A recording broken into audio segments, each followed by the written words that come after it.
The cathedral doors closed behind Elena Varelli with the finality of a prison gate. She wasn't walking toward forever. She was walking into a transaction. Her father's debts, her freedom, all of it sold to the man waiting at the altar. Dante Russo, the crime lord who owned half the city and feared nothing. Everyone said he was ruthless, cold, a man who took what he wanted without asking.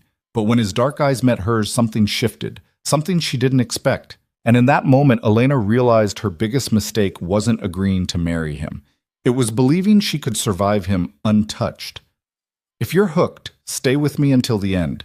Hit that like button and drop a comment with your city so I can see how far this story travels. The organ music swelled through the vaulted cathedral, each note echoing off marble columns like a death knell. Elena Varelli kept her eyes fixed on the floor as she moved down the aisle, her hand trembling against her father's arm. The white dress felt like a costume. The flowers smelled too sweet, cloying, making her stomach turn. This wasn't a wedding. It was a surrender. "Keep your head up," her father whispered, his voice tight. "They're watching." They, the families, the businessmen, the politicians who pretended not to know what Dante Russo really did for a living. Everyone who mattered in this city had come to witness her sacrifice, dressed in their finest clothes and wearing their best poker faces.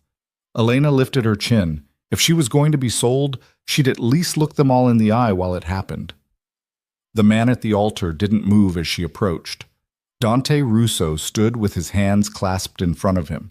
His dark suit cut so perfectly it looked like armor. He was younger than she'd expected, maybe 35, with black hair swept back from a face that could have been carved from stone. Sharp jaw, straight nose, eyes so dark they were almost black, and so focused on her she felt stripped bare under his gaze. He wasn't handsome in a soft way. There was nothing soft about him. But he was striking, magnetic. The kind of man who walked into a room and everyone else became background noise. Elena's father released her arm when they reached the steps. She felt the absence of his support immediately, her knees threatening to buckle. But she forced herself to take the final step up to the altar alone. Forced herself to meet Dante's eyes. Up close, she could see the fine lines at the corners of his eyes, the faint scar along his left temple, the way his mouth was set in a hard line, like he'd forgotten how to smile years ago. "Elena." His voice was low, rough, not unkind, but not warm either. "Mr. Russo." Her voice came out steadier than she felt. "Dante," he corrected. "We're about to be married. You should use my name." The priest cleared his throat, clearly uncomfortable. Everyone in this room knew what this was. A business deal dressed up in white lace and flowers. Her father owed Dante money, more money than he could ever repay, and this was the payment. One daughter, barely 23, traded for debt forgiveness and protection. Elena barely heard the ceremony. The words washed over her like water, meaningless sounds that would chain her to this man for the rest of her life. When the priest asked if she took Dante to be her husband, she opened her mouth and the "I do" came out automatically, like her body knew there was no other answer. Dante's response was firmer, certain, like he actually meant it. The ring slid onto her finger, a heavy band of platinum with a diamond so large it felt obscene. Dante's hands were warm, his touch careful as he positioned it. Then the priest said the word she'd been dreading. "You may kiss the bride."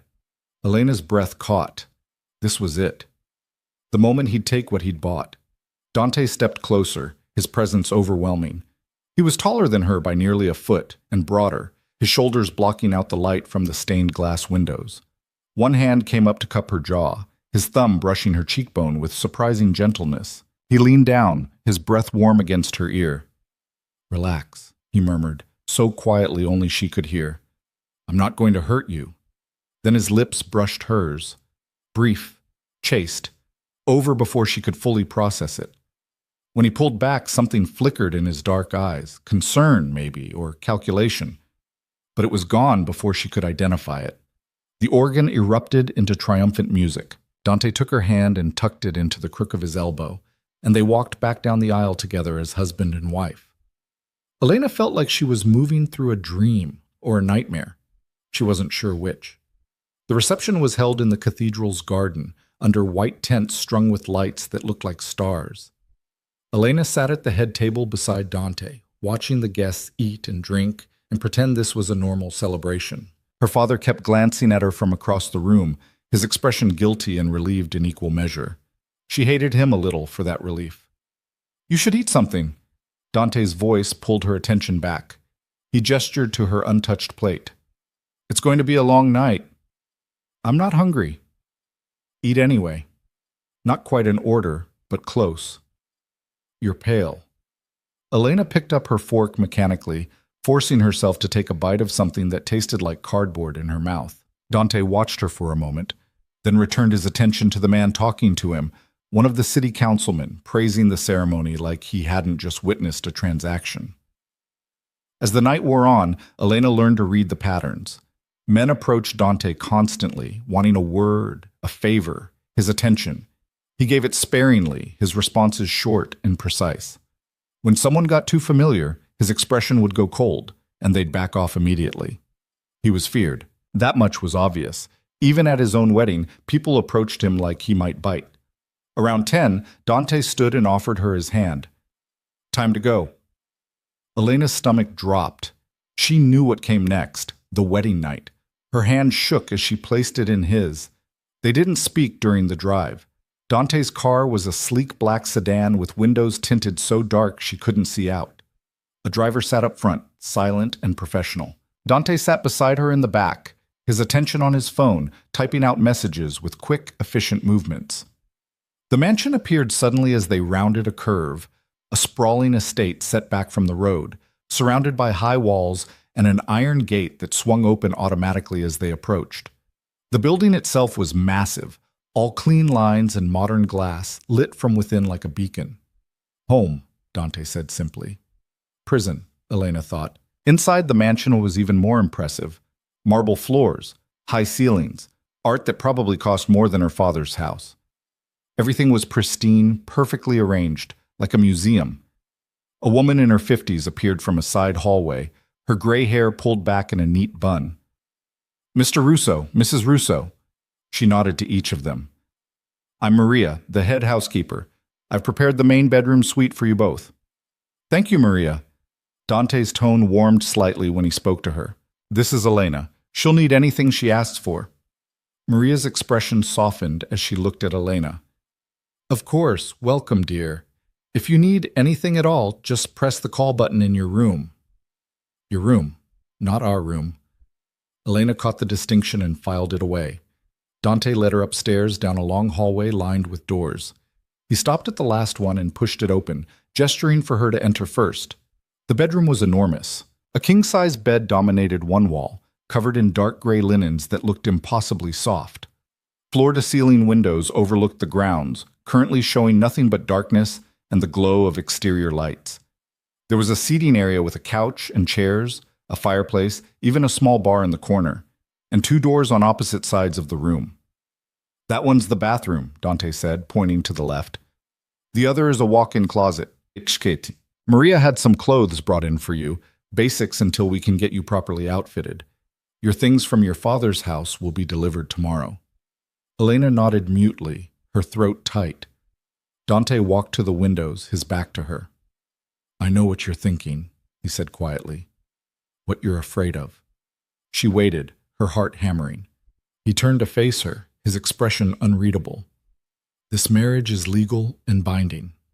You are my wife, and that means something in my world. You have my name and my protection. No one will touch you. No one will threaten you. Anyone who tries will answer to me." "Okay," Elena whispered, "but I want to be clear about something." He took a step closer, holding her gaze. "I will never force you into anything you don't want. I will never touch you without your explicit consent. This marriage may not be what either of us would have chosen, but I'm not a monster." Elena blinked, surprise cutting through her fear. "You're not?" A ghost of a smile crossed his face. "No, though I understand why you might think otherwise." "Then why did you agree to this?" The question burst out before she could stop it. "You could have just taken the money from my father, or something else. Why marriage?" Dante was quiet for a long moment. "Your father had nothing left to take," he said finally. and I needed a wife. Why? That's not your concern. His tone went flat, shutting down that line of questioning. The point is, we're married now. We'll make the best of it. I'll stay out of your way as much as possible. You have free run of the house and grounds, though I'd prefer you don't leave without security.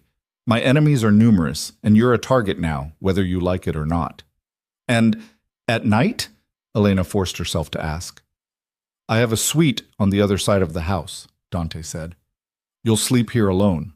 When we need to appear together publicly, we will. Otherwise, you won't see much of me. Relief flooded through her so strongly her knees went weak. Thank you. Don't thank me for basic decency. He moved toward the door, then paused. There's one more thing. In a week, we're hosting a dinner party. Important people. You'll need to play the role of devoted wife convincingly. Can you do that? Yes. She'd played roles her whole life. What was one more? Good. He opened the door. Good night, Elena. Good night. The door closed behind him with a soft click, and Elena was alone. She stood frozen for several minutes, half expecting him to come back. When he didn't, she finally moved, peeling off the wedding dress with shaking hands and leaving it in a heap on the floor. The closet did indeed have clothes, simple things, jeans and shirts and dresses, all in her size. She pulled on a soft t-shirt and pajama pants, then crawled into the massive bed. It was comfortable. Too comfortable. Everything about this place was perfect in a way that felt wrong. Elena stared at the ceiling, exhaustion pulling at her but sleep refusing to come. Today she'd become Mrs. Dante Russo, wife to a crime lord, prisoner in a golden cage. But at least he'd promised not to hurt her. That was something. Maybe the only thing. She just had to survive long enough to figure out if he was telling the truth. The next morning, Elena woke to sunlight streaming through windows she'd forgotten to cover. For a moment, she didn't remember where she was. Then it all came rushing back, the wedding, the mansion, Dante's dark eyes, and unexpected promise. She sat up slowly, taking in the room in daylight. Everything was expensive, tasteful, perfectly coordinated. A prison, but a beautiful one. There was a knock at the door. Mrs. Russo? Maria's voice, gentle. I've brought breakfast. Come in, Elena called, pulling the covers up higher. Maria entered with a tray laden with food, eggs, toast, fruit, coffee. Good morning, dear. I hope you slept well. I did, thank you. A lie, but a polite one. Maria set the tray on the small table near the windows. Mr. Russo asked me to tell you he's in his office this morning, but you're welcome anywhere in the house. There's a gym on the lower level, a library on the second floor, and the pool is heated if you'd like to swim. That's very kind. Also, a stylist will be coming this afternoon to take your measurements. Mr. Russo wants to make sure you have everything you need. Maria hesitated, then added more quietly, He's not as bad as people say, you know. He's fair, loyal to those who are loyal to him. Elena wasn't sure how to respond to that. Thank you, Maria. Left alone with breakfast she didn't want, Elena forced herself to eat. Then she showered in the massive bathroom, all marble and glass, with a shower that had more settings than she could count, and dressed in jeans and a simple sweater from the closet. Time to explore her cage. The mansion was a maze of hallways and rooms, each more impressive than the last. She found the library Maria had mentioned, a 2-story room lined with books, with leather chairs and a ladder on rails for reaching the higher shelves. The gym was state-of-the-art, equipped with machines she didn't know how to use.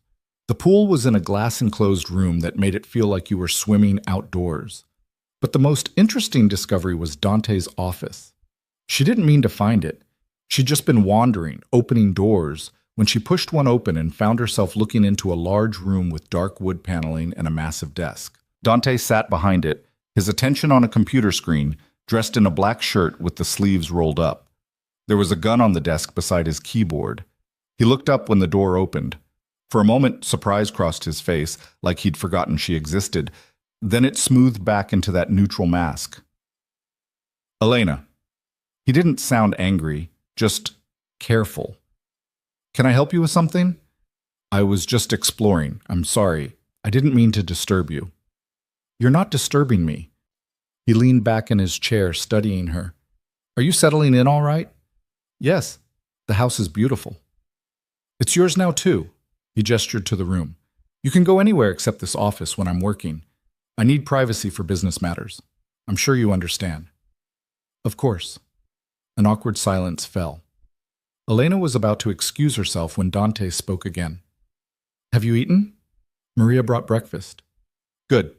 He paused, seeming to search for words. If you need anything at all, just ask. Maria or any of the staff can help. Thank you. Another silence. Then Dante's phone buzzed, and he glanced at it, his jaw tightening. I need to take this. Excuse me. Elena slipped out, closing the door behind her. As she walked away, she could hear his voice, low and sharp, speaking in rapid Italian.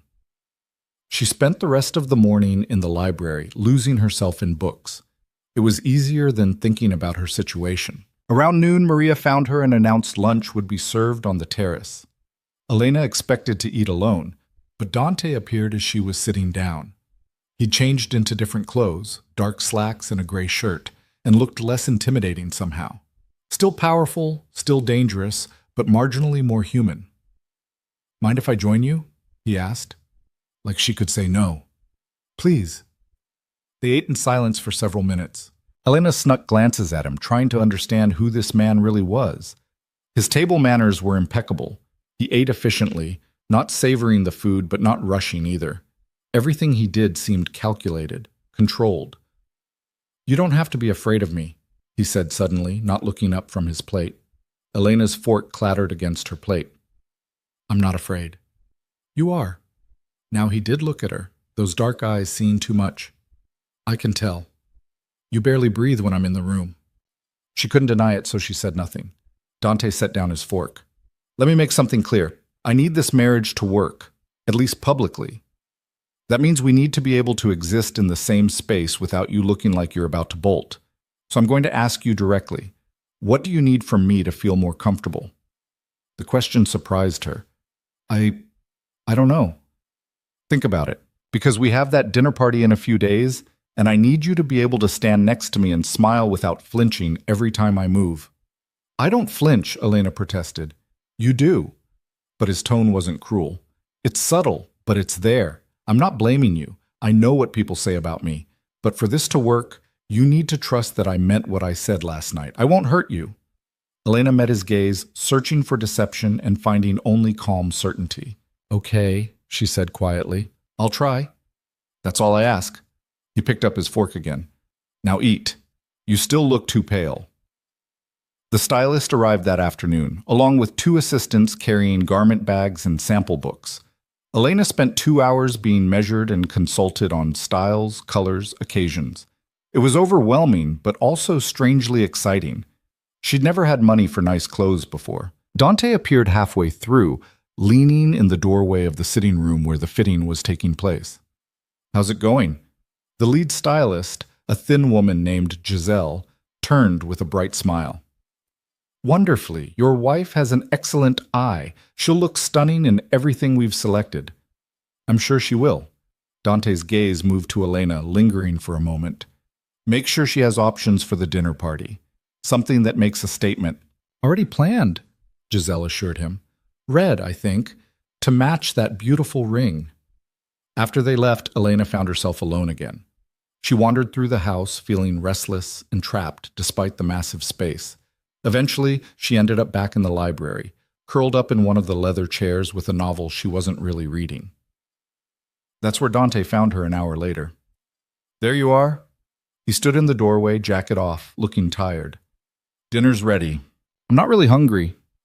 Eat anyway. The same command as last night. He walked further into the room, studying the bookshelves. You like to read? When I can. These are all yours now. Take whatever you want. He pulled a book down randomly, flipped through it, put it back. I don't have much time for fiction anymore. What do you read? Military strategy, economics, history. He shrugged. Useful things. Fiction can be useful too, Elena said quietly. It teaches you about people, how they think, what they want. Dante looked at her with something that might have been surprise. That's true. I hadn't thought of it that way. They ate dinner together in the formal dining room, a space so large their voices echoed slightly. The food was excellent, but Elena barely tasted it. She was too aware of Dante across the table, his presence dominating the space even in silence. "Tell me about yourself," he said halfway through the meal. "What do you want to know?" "Anything. Everything. If we're going to convince people this marriage is real, I should know more than your name and your father's debts." "Fair point." Elena set down her fork. "What do you want to know? What were you doing before the wedding? School? Work?" "I was finishing my degree. English literature. I wanted to teach, maybe." "Wanted?" He caught the past tense. "You can still do that." "Can I?" She couldn't keep the bitterness out completely. "I'm the wife of a crime lord now. I doubt any school would hire me." Dante was quiet for a moment. "Point taken. But you could tutor privately. Or write. You have the time and resources now." "I suppose." "What else? Hobbies? Interests?" "Reading, obviously. I used to paint, but I haven't in a while. I like cooking, though I'm not very good at it." "Maria would teach you if you asked. She loves cooking." The conversation continued, stilted but not hostile. Dante asked questions. Elena answered. She learned he was 36, had built his empire from nothing, and had no siblings. His parents were dead. He didn't elaborate on how. He collected art but claimed not to understand it. He spoke 4 languages fluently. Everything he said felt carefully curated, revealing nothing real beneath the surface. When dinner ended, Dante stood. "I have work to do. I'll be in my office if you need anything." "At this hour?" "I don't sleep much." He started to leave, then paused. "Thank you for dinner, for trying." "You're welcome." Elena watched him go, then retreated to her bedroom. The massive space felt less intimidating now, more like a sanctuary. She changed into pajamas and climbed into bed, exhaustion finally catching up with her. As she drifted off, she thought about Dante's words. "I'm not a monster." Maybe he wasn't, but he was dangerous, and she was tied to him now, for better or worse. She just had to figure out which it would be. The next 3 days fell into a pattern. Elena would wake up, have breakfast, explore the house, or read. Dante would appear for lunch and sometimes dinner, making small talk that gradually became less forced. He was trying, she realized, trying to make this bearable for her. It should have been comforting. Instead, it made her wary. Men like Dante didn't do things without reason. What did he really want from this marriage? The answer came on the 4th day, when Maria informed her that Dante wanted to see her in his office. Elena's stomach clenched as she walked down the hallway. She knocked on the door, waiting for permission before entering. Dante sat behind his desk, but he stood when she came in.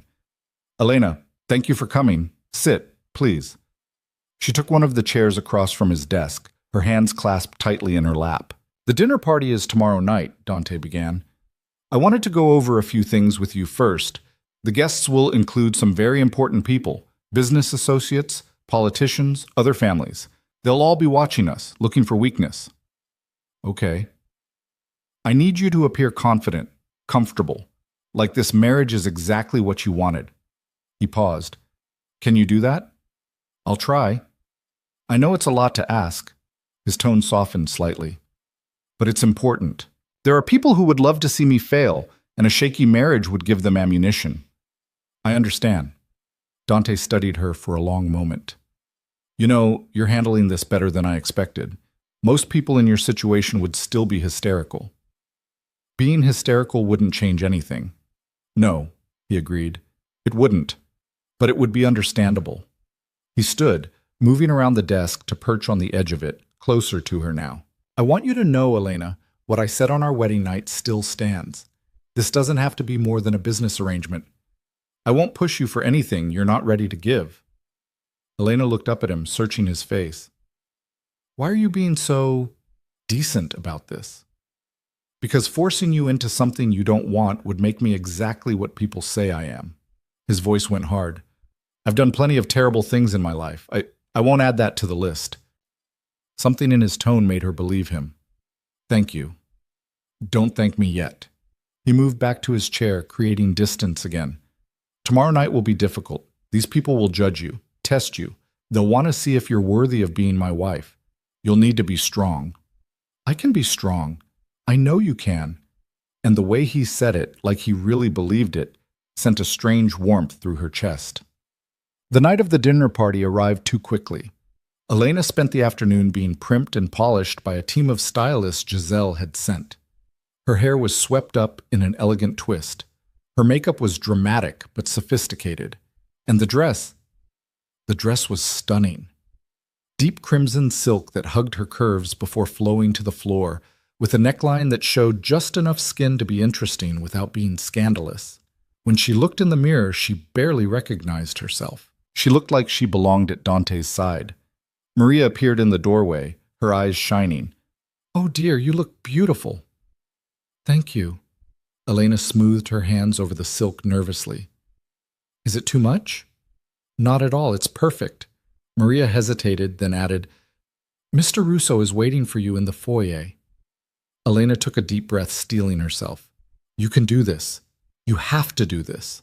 The heels made her taller as she descended the grand staircase, but she still felt small, vulnerable, until she saw Dante at the bottom, looking up at her with an expression that made her breath catch. He wore a tuxedo that fit him like it had been made for his body specifically. Probably had been. His hair was perfectly styled, his jaw freshly shaved. He looked powerful, dangerous. And when his eyes met hers, something heated flickered in their depths before he controlled it. "Elena." His voice was rougher than usual. "You look incredible." "Thank you." She reached the bottom of the stairs, acutely aware of how close they were standing. "You look very handsome." A ghost of a smile touched his lips. "Shall we?" He offered his arm. She took it, feeling the solid strength of him beneath the expensive fabric. Together, they walked toward the sound of voices and clinking glasses coming from the dining room.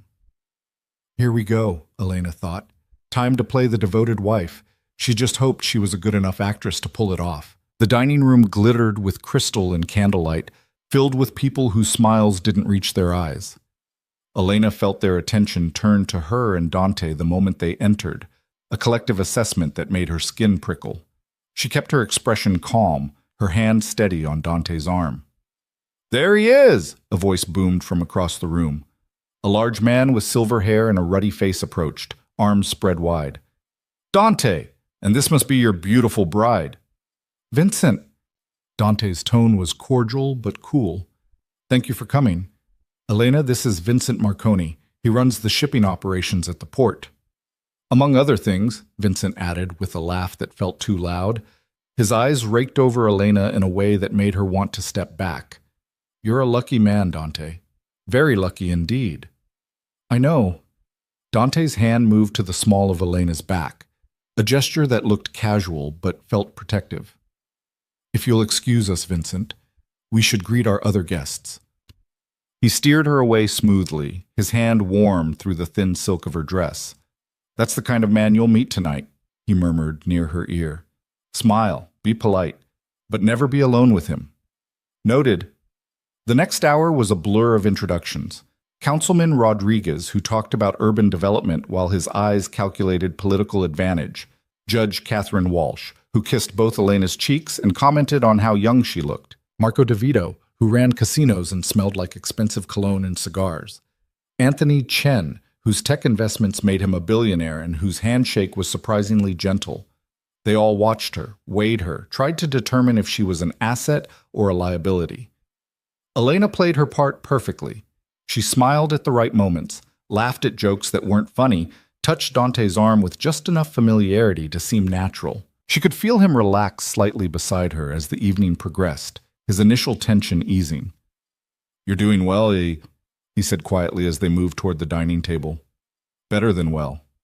"I'm a quick learner." Clearly. His hand found hers as they took their seats at the head of the table, their fingers intertwining briefly before he released her. Even that small touch sent heat up her arm. Dinner was an elaborate affair, course after course of food Elena barely tasted. She was too focused on the conversations happening around her, the undercurrents of power and threat that ran beneath every polite word. These people were dangerous, all of them, and she was supposed to sit here and pretend she belonged. "So, Elena," Judge Walsh said from across the table, her voice carrying over the other conversations, "how are you finding married life?" Every head turned toward her. Elena felt Dante go still beside her. "It's an adjustment," she said carefully, "but a welcome one." That's diplomatic. Walsh's smile was sharp. But between us women, how is it really? Dante has quite the reputation. Catherine, Dante's voice held a warning. I'm just curious. Walsh's eyes glittered. We all are. It was such a whirlwind romance. Elena felt the trap closing. Whatever she said would be dissected, analyzed, used. She glanced at Dante, saw the tension in his jaw, the way his hand had curled into a fist on the table. Then she made a choice. I'll be honest, Elena said, meeting Walsh's gaze directly. When my father first told me about the arrangement, I was terrified. Everyone knows who Dante is, what he's capable of. I thought I was being fed to a monster. The room had gone completely silent. Dante's expression was unreadable, but she could feel the coiled energy in him, like he was preparing for a fight. Elena continued, her voice steady. But the truth is, he's been nothing but respectful, patient. He could have demanded anything from me, and I would have had no choice but to comply. Instead, he's given me space, freedom, a home that's become mine as much as his. She reached over and placed her hand on top of Dante's clenched fist, feeling the muscles loosen slightly under her touch. So yes, it's an adjustment, but not the nightmare I expected. The silence stretched for another heartbeat. Then Vincent Marconi started clapping, breaking the tension. Well said. Well said indeed. Others joined in, the applause scattered but genuine. Judge Walsh's smile had become fixed, like she'd bitten into something sour. Dante turned his hand over beneath Elena's, threading their fingers together and squeezing gently. Thank you, he murmured, too quietly for anyone else to hear. The rest of dinner passed more smoothly. People relaxed, conversations flowed, and Elena found herself almost enjoying parts of it. Almost. She caught the way men looked at her when they thought Dante wasn't watching, the speculation in their eyes. The way women assessed her jewelry, her dress, trying to calculate her worth. After dinner, guests mingled in the drawing room with drinks and cigars. Elena excused herself to the powder room, needing a moment away from the scrutiny. The bathroom was as elegant as the rest of the house. Marble and gold fixtures, a mirror framed in ornate scrollwork. Elena stared at her reflection, barely recognizing the woman looking back. Was this who she was now? Dante Russo's wife, playing games with people who could destroy her without blinking? The door opened behind her. Elena's heart jumped, but it was only Judge Walsh, her heels clicking on the marble floor. That was quite a performance at dinner, Walsh said, touching up her lipstick in the mirror. I was just being honest. Were you? Walsh capped her lipstick, turning to face Elena directly. Or was it a very clever piece of theater designed to make Dante look less like the ruthless bastard we all know he is? Elena kept her expression neutral. Why would I do that? Because you're smarter than you look. Walsh moved closer, invading Elena's space deliberately. Let me give you some advice, girl to girl. Men like Dante don't change. They don't suddenly become good husbands just because they put a ring on your finger. Whatever he's showing you now, it's an act. Eventually you'll see who he really is, and by then, it'll be too late to run. I'm not planning to run. Everyone plans to run eventually. Walsh's smile was pitying. Some just don't make it out. She left, her perfume lingering in the air like poison. Elena gripped the edge of the sink, her hands shaking slightly. Was Walsh right? Was she being naive, believing Dante's promises? When she returned to the drawing room, Dante was deep in conversation with Anthony Chen and Marco DeVito. His eyes found her immediately, though, tracking her movement across the room with an intensity that made her breath catch. She gave him a small smile, trying to signal she was fine. His expression said he didn't believe her. The party finally began winding down around midnight. Guests made their farewells, praising the evening and making promises to see each other soon. Elena's face hurt from smiling. Her feet ached in the heels, and exhaustion pulled at her like a physical weight. Finally, the last guest left. The door closed, and Elena sagged against the wall, her careful composure cracking. You did beautifully, Dante said, shrugging off his jacket. I mean it. You were perfect. I don't feel perfect. I feel like I just ran a marathon. These events are exhausting, even for me. He loosened his tie, the gesture somehow intimate in the quiet house. Come on, let's get you upstairs. They climbed the staircase together, neither speaking. When they reached Elena's bedroom door, Dante paused. What Judge Walsh said to you in the bathroom, he began. I saw her follow you. I'm assuming it wasn't pleasant. You assume correctly. She's trying to scare you, drive a wedge between us. His jaw tightened. Catherine Walsh has hated me for years. Her son was involved in some bad business, and I handled it. She blames me for his current situation. What situation? He's in prison. Dante's tone was flat. Where he belongs. Elena absorbed this. She said you'll eventually show your true colors, that I'm naive for believing otherwise. And what do you believe? She looked up at him, studying his face in the dim hallway light. I don't know yet, but I don't think you're a monster. If you were, you wouldn't have given me a choice. Something shifted in his expression. Surprise, maybe, or something deeper. Elena? Good night, Dante. She opened her door quickly before whatever was building between them could become something more. Thank you for tonight. Good night. She closed the door and leaned against it, her heart racing. Through the wood, she heard his footsteps retreat down the hallway. Only then did she allow herself to breathe. The next morning, Elena woke late, her body demanding the rest it had been denied. When she finally made it downstairs, she found Dante in the breakfast room, reading a newspaper with a cup of coffee. Good morning, he said without looking up. There's fresh coffee in the pot. Elena poured herself a cup, adding cream and sugar. Did I miss anything important? Just the usual disaster that is world news. He folded the paper, setting it aside. I wanted to talk to you about something. Her stomach tightened. Okay. Last night proved that you can handle yourself in my world. You impressed a lot of people who aren't easily impressed. He paused, seeming to choose his words carefully. I think it's time we started appearing more together. Not just at formal events, but in daily life. Dinners out, charity functions, that sort of thing. Why? Because right now we're still a curiosity. People are waiting to see if this marriage will last. The more we're seen as a unit, the less they'll question it. So more performances. Yes. He met her gaze. I know it's not ideal, but it's necessary. Elena sipped her coffee, thinking. What's in it for me? Dante blinked, clearly not expecting the question. What do you mean? You're asking me to spend more time playing a role, being scrutinized, probably dealing with more people like Judge Walsh. What do I get in return? A slow smile crossed his face, the first real smile she'd seen from him. It transformed his features, making him look younger, less dangerous. You're negotiating with me. I like that. Everything's a negotiation, isn't it? In your world? True.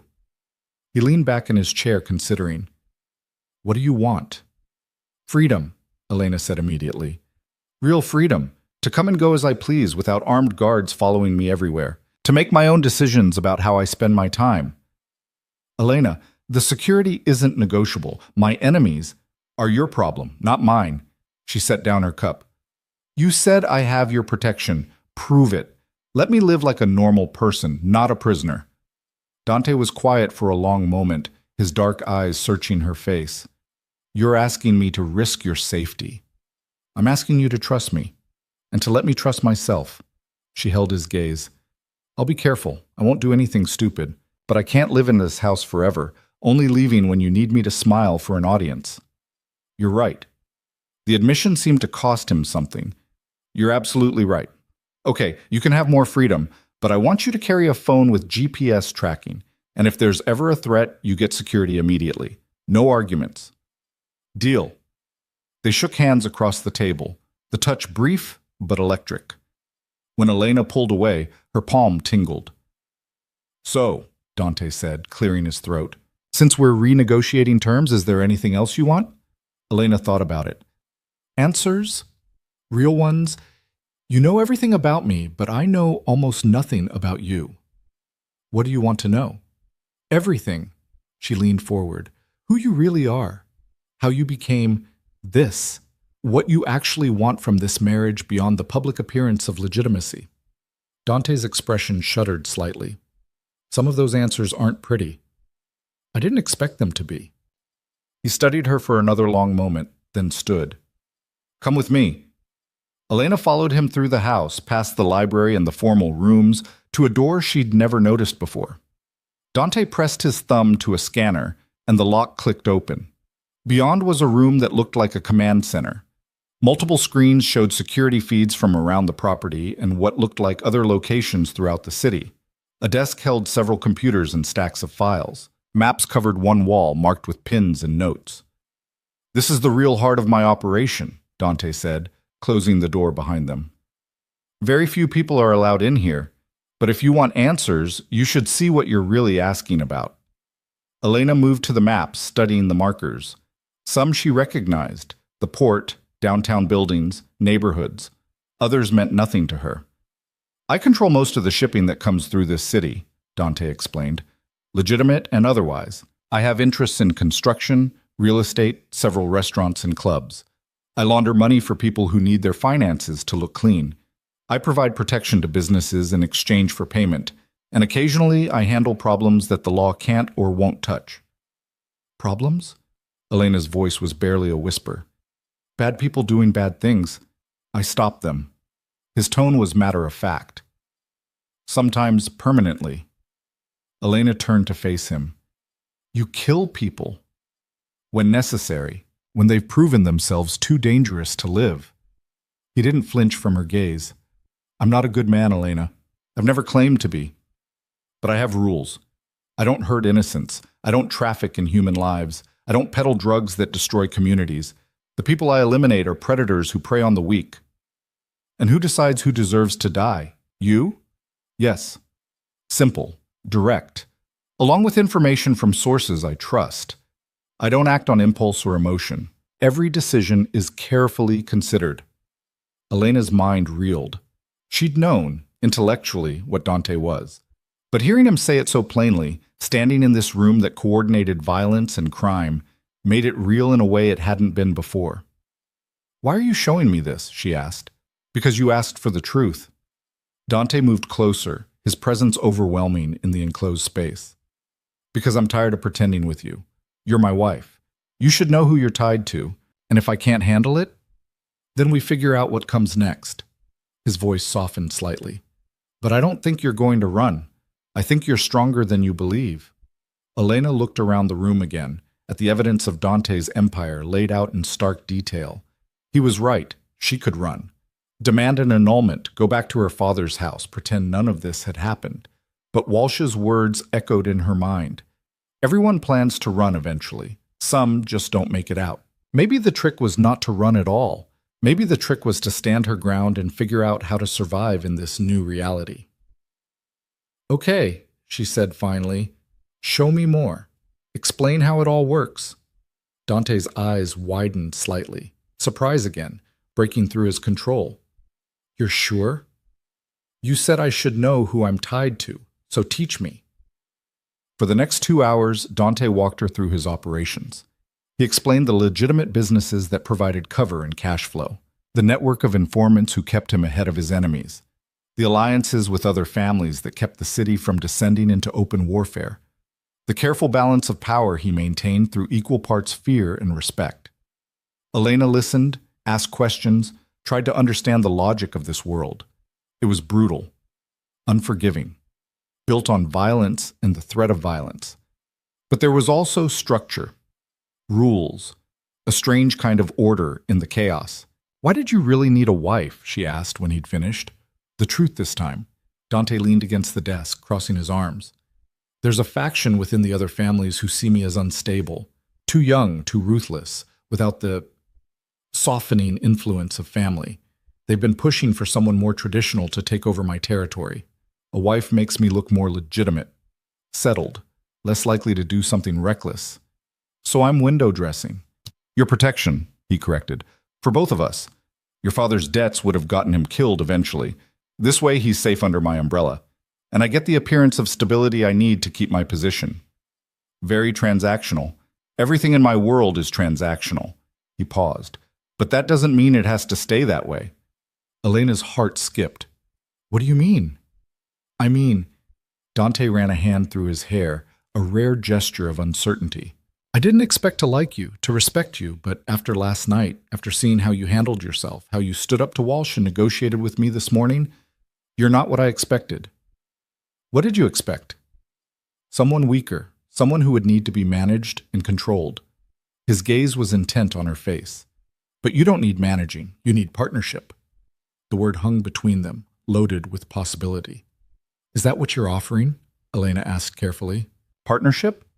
I don't know yet. Dante's honesty was jarring, but I think it could be, if we're both willing to try. Before Elena could respond, an alarm beeped from one of the computers. Dante moved to check it, his expression darkening as he read the screen. What is it? Elena asked. Security breach. Someone tried to access the eastern gate. He was already pulling out his phone, typing rapidly. Probably nothing, but I need to check it out. Should I? Stay here. Lock the door behind me. He moved toward the exit, then paused. Elena, thank you for listening, for not running. I'm not going to run, she said, surprised by how much she meant it. Dante's answering smile was brief but genuine. Then he was gone, and Elena was alone in the nerve center of his criminal empire.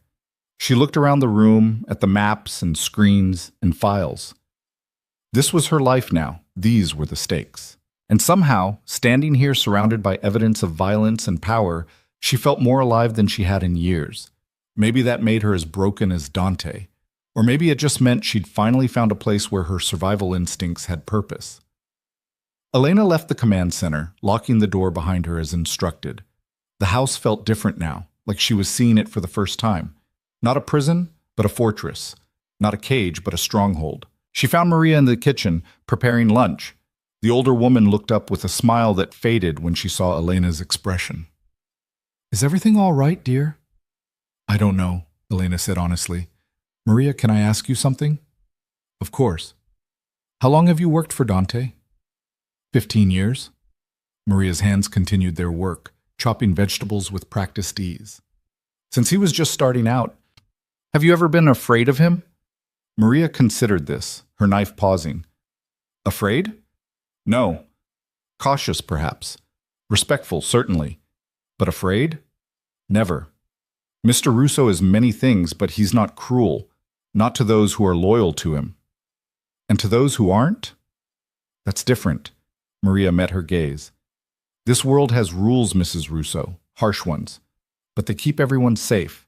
Mr. Russo enforces those rules. It's not always pretty, but it's necessary. Elena thought about this as she helped Maria prepare lunch, a simple task that felt grounding after the morning's revelations. When Dante returned an hour later, she was setting the table on the terrace. False alarm, he said, his tone clipped. Kids messing around near the fence, but I've increased patrols just in case. They ate in silence for several minutes. Elena could feel Dante watching her, waiting for some reaction to what he'd shown her that morning. I'm not afraid of you, she said finally. Dante set down his fork. You should be, at least a little. Why? Because you've killed people who deserved it? Because you run an empire built on questionable legality? She shook her head. You could have hurt me 100 times by now, forced me into things I didn't want. But you haven't. That tells me more about who you are than anything else. You're naive. Maybe. Elena met his gaze squarely. Or maybe I'm just tired of being afraid. I've spent my whole life being invisible, insignificant, powerless. This marriage was supposed to be my punishment, but instead it's the first time I've felt like I matter, like I have agency. Dante stared at her, something intense and unreadable in his expression. You matter, he said quietly. You have no idea how much. The words settled between them, heavy with implication. Elena's pulse quickened, awareness crackling through the air like electricity before a storm. Dante. His phone rang, shattering the moment. He answered it with obvious frustration, listening for several seconds before his expression went cold. When? A pause. I'll be there in 20 minutes. He stood, already moving. I have to go. There's a situation at one of the warehouses. Is it dangerous? Potentially. He grabbed his jacket from inside. Stay in the house. I'll have extra security posted. Be careful.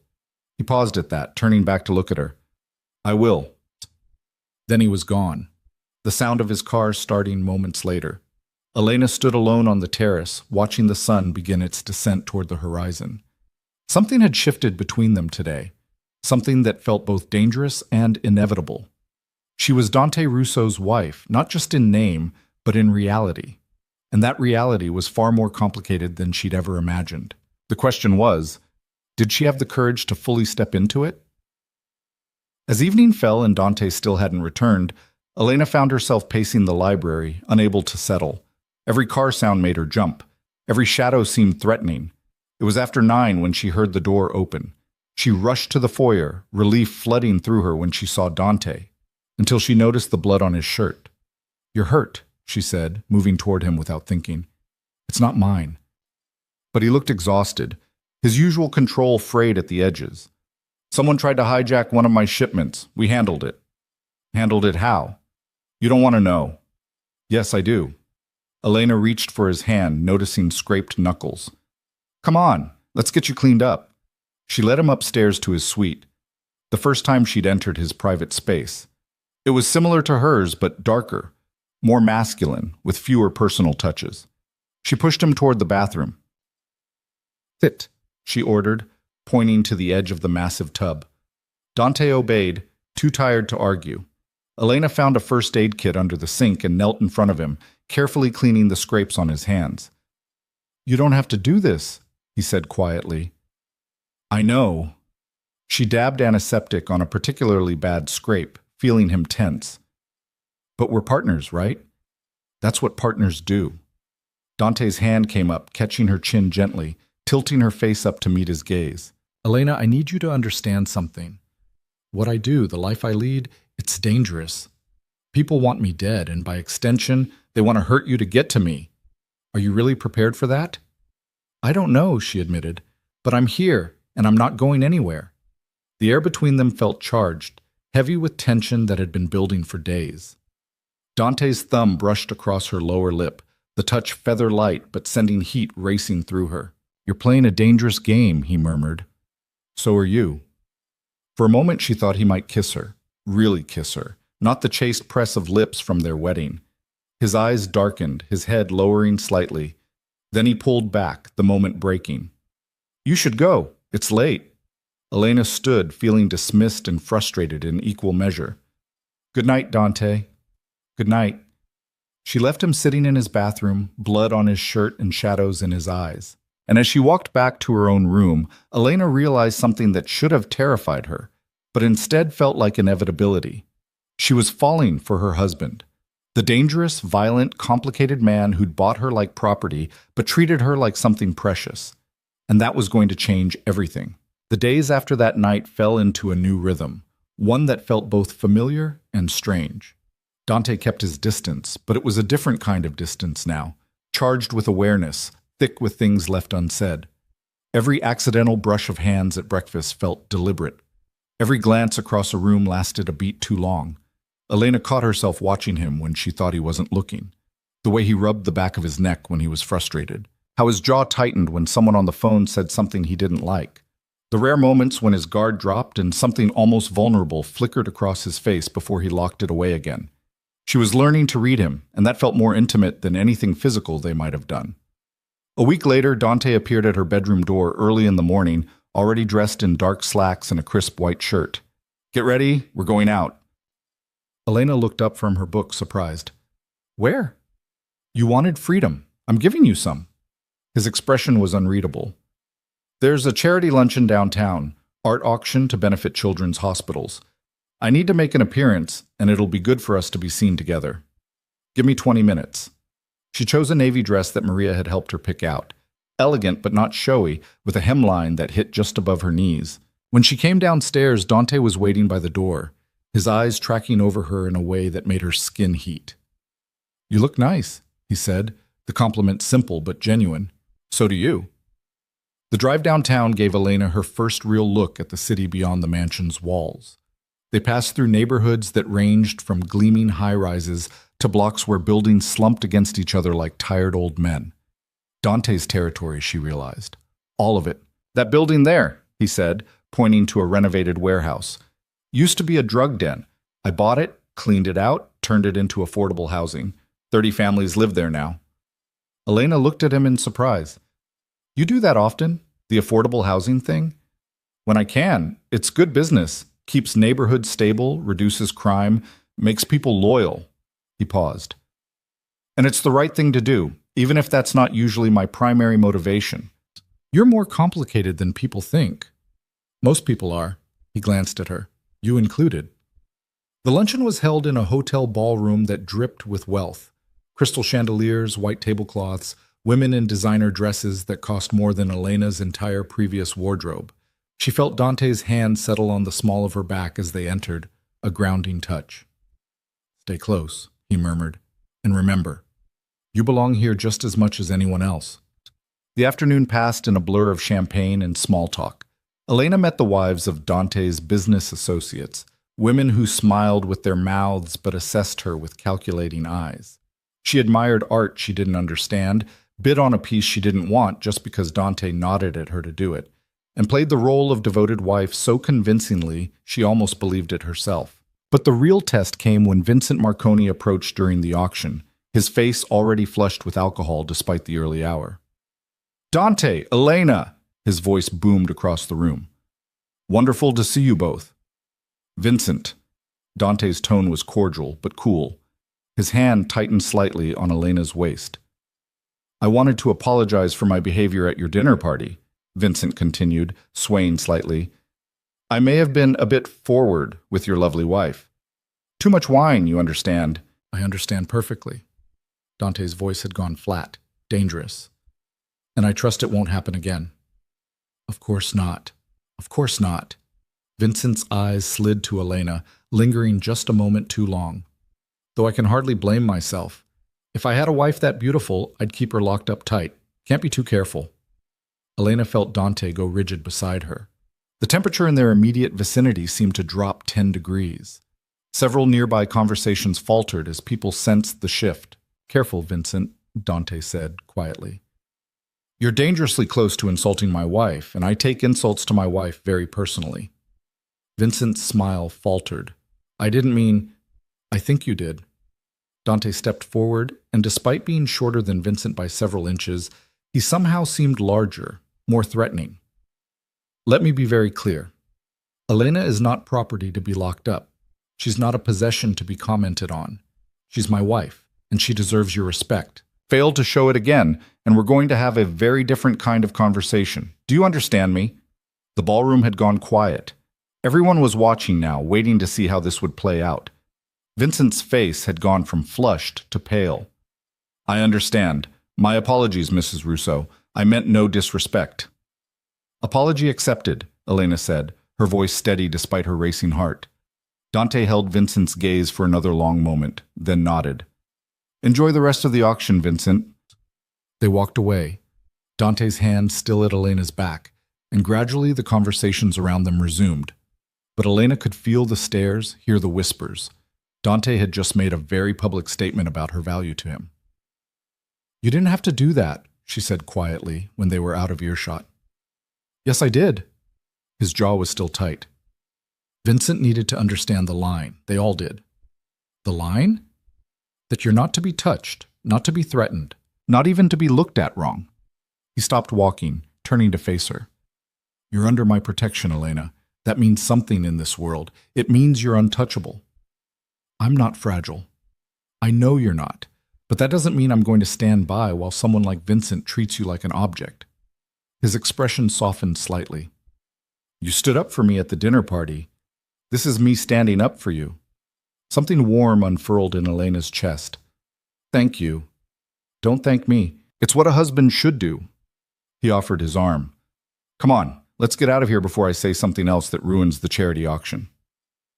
They left early, much to the obvious disappointment of several people who'd been working up the courage to approach Dante. In the car, Elena found herself smiling despite everything. What? Dante asked, noticing. Nothing. Just, that was the first time I've seen you lose your temper in public. I didn't lose my temper. You came close. Maybe. He was quiet for a moment. Vincent's been testing boundaries for months. Someone needed to put him in his place.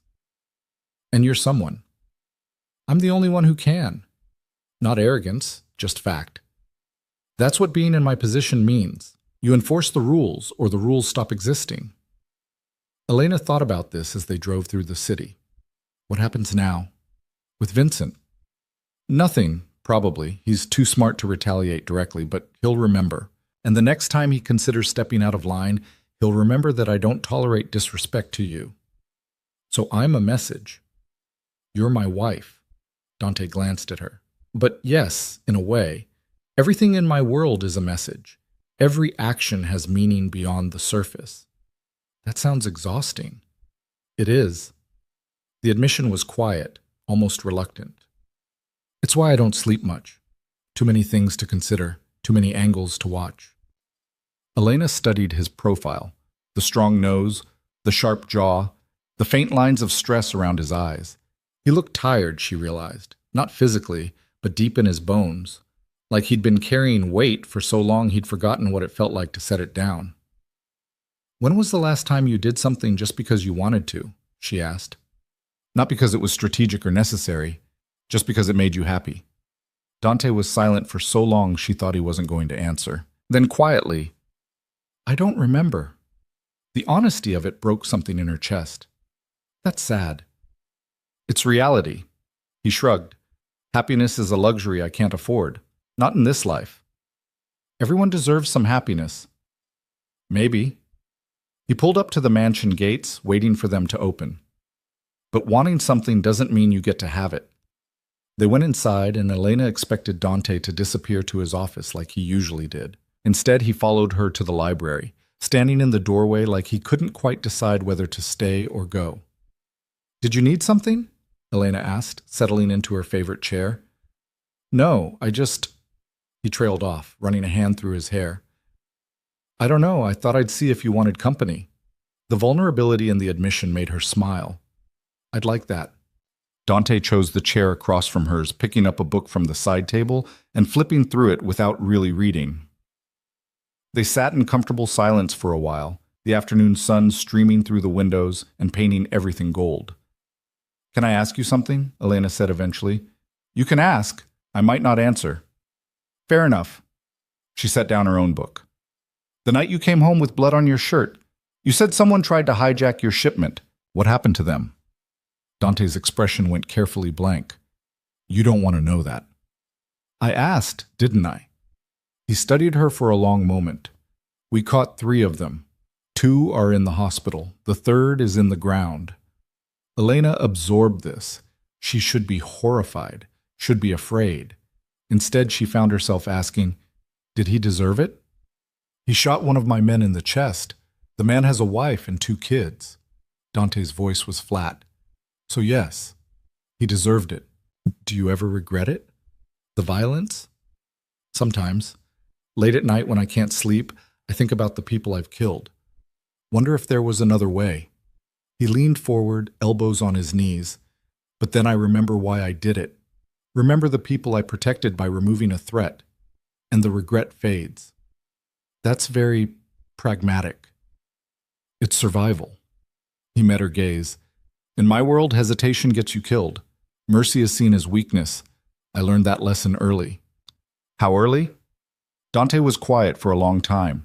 Then he started talking, his voice low and distant, like he was speaking from somewhere far away. I was 17 when my father was murdered, shot in the street like a dog while I watched from across the road. The men who did it worked for a rival family, the Castellanos. They wanted our territory, and my father wouldn't give it up peacefully. Elena's breath caught. I'm sorry. Don't be. He wasn't a good man. Beat my mother until she left when I was 10. Beat me when he was drunk enough. Dante's jaw tightened. But he was still my father, and they killed him to send a message to everyone else, that the Castellanos were in charge now. What did you do? I went to war. Simple words, but weighted with history. Spent 5 years hunting down everyone involved, started with the men who pulled the trigger and worked my way up to the Castellano family leadership. By the time I was done, they were broken. And I had their territory, their businesses, their power. You were 22. 23 by the end. He looked at her directly. So yes, Elena, I'm dangerous, I'm violent. I've done things that would make you sick if you knew the details. But everything I've done has been for a reason. To protect what's mine. To survive in a world that eats the weak. Elena should be running, should be demanding he let her go, Annul the marriage, anything to get away from a man who spoke so casually about murder and revenge. Instead, she found herself understanding him in a way that probably said terrible things about her own character. "I don't think you're a monster," she said quietly. "Then you're not paying attention." "I am. I'm paying very close attention." She stood, moving to kneel in front of his chair, looking up at him. "And I see someone who's been surviving for so long he's forgotten how to live. Someone who's so busy protecting everyone else that he never protects himself." Dante's hand came up, cupping her face with surprising gentleness. "You don't know what you're talking about." "Don't I?" She leaned into his touch without thinking. "When was the last time someone took care of you, Dante? When was the last time you let anyone close enough to try?" His thumb brushed across her cheekbone, the touch sending shivers down her spine. "That's not how my life works." "Maybe it should." The air between them felt heavy, charged with possibility. Dante's dark eyes searched her face, and Elena could see the war happening behind them. Want versus control, desire versus discipline. "Elena," he said, his voice rough, "you need to move. Right now." "Why?" "Because if you don't, I'm going to kiss you, and I'm not sure I'll be able to stop." Elena's heart hammered against her ribs. She should move, should maintain the distance they'd carefully constructed. Instead, she stayed exactly where she was. "Then don't stop," she whispered. Dante made a sound low in his throat, half frustration, half surrender. Then his mouth was on hers, and everything else fell away. This wasn't the chaste press of lips from their wedding. This was hunger, need, weeks of tension finally finding release. His hand slid into her hair, tilting her head back as he deepened the kiss. Elena's hands came up to grip his shoulders, anchoring herself against the onslaught of sensation. He kissed like he did everything else, with absolute focus and devastating control. But beneath the control, Elena could feel something wilder straining to break free, something that wanted to consume and possess and claim. When they finally broke apart, both breathing hard, Dante rested his forehead against hers. "This is a mistake," he said, but he didn't let go. "Probably. We should stop." "We should." Elena kissed him again, softer this time. "But I don't want to." "Elena." The sound of a phone ringing shattered the moment. Dante pulled back, cursing under his breath as he answered it. "What?" His tone was sharp. Then his expression changed, going from irritated to cold in an instant. "When? Where?" A pause. "I'm on my way." He stood, already moving toward the door. "I have to go. There's been an incident at one of the clubs." "What kind of incident?" "The kind that requires my immediate attention." He stopped at the doorway, looking back at her. His eyes were still dark with want, but his expression had gone hard again. Back to business. "Elena, what just happened?" "We'll talk about it later," she said, even though her lips still tingled and her pulse still raced. "Go. Handle your crisis." He nodded once, then was gone. Elena sank back into her chair, touching her fingers to her mouth. What had she just done? What were they doing? She didn't have answers. All she knew was that everything had changed again. The careful distance they'd maintained had shattered, and there was no putting it back together. The question was, what would they build in its place? Hours passed with no word from Dante. Elena tried to read, to watch television, to do anything that would distract her from replaying that kiss over and over in her mind. Nothing worked. Around midnight, she gave up on sleep and went downstairs for water. That's when she heard voices coming from Dante's office. His voice, low and angry, and another she didn't recognize. "Told you this would happen. You can't keep pushing them without consequences." "I know what I'm doing, Marco." Dante's voice was tight with controlled fury. "The Castellanos are testing boundaries. If I don't respond, they'll see it as weakness. And if you respond too aggressively, you'll start a war. There's already a war. We're just deciding how it's going to be fought." Elena's hand froze on the banister. The Castellanos. The family that killed Dante's father. They were making moves against him. "What about your wife?" Marco asked. "She's a vulnerability now. Everyone knows it after that scene with Vincent at the auction." "Elena is off limits. Everyone knows that too. Knowing it and respecting it are different things. If the Castellanos want to hurt you, she's an easy target." Then they'll die trying. The finality in Dante's tone sent chills down Elena's spine. No one touches her. I don't care who they are or what they think they can get away with. Elena is protected. Understood? Understood. But Dante, you're getting attached. That makes you vulnerable. I'm handling it. Are you? Because from where I'm standing, it looks like you're falling for your own wife. And in our world, that's dangerous. Silence. Elena held her breath, waiting for Dante's response. Get out, Dante said finally.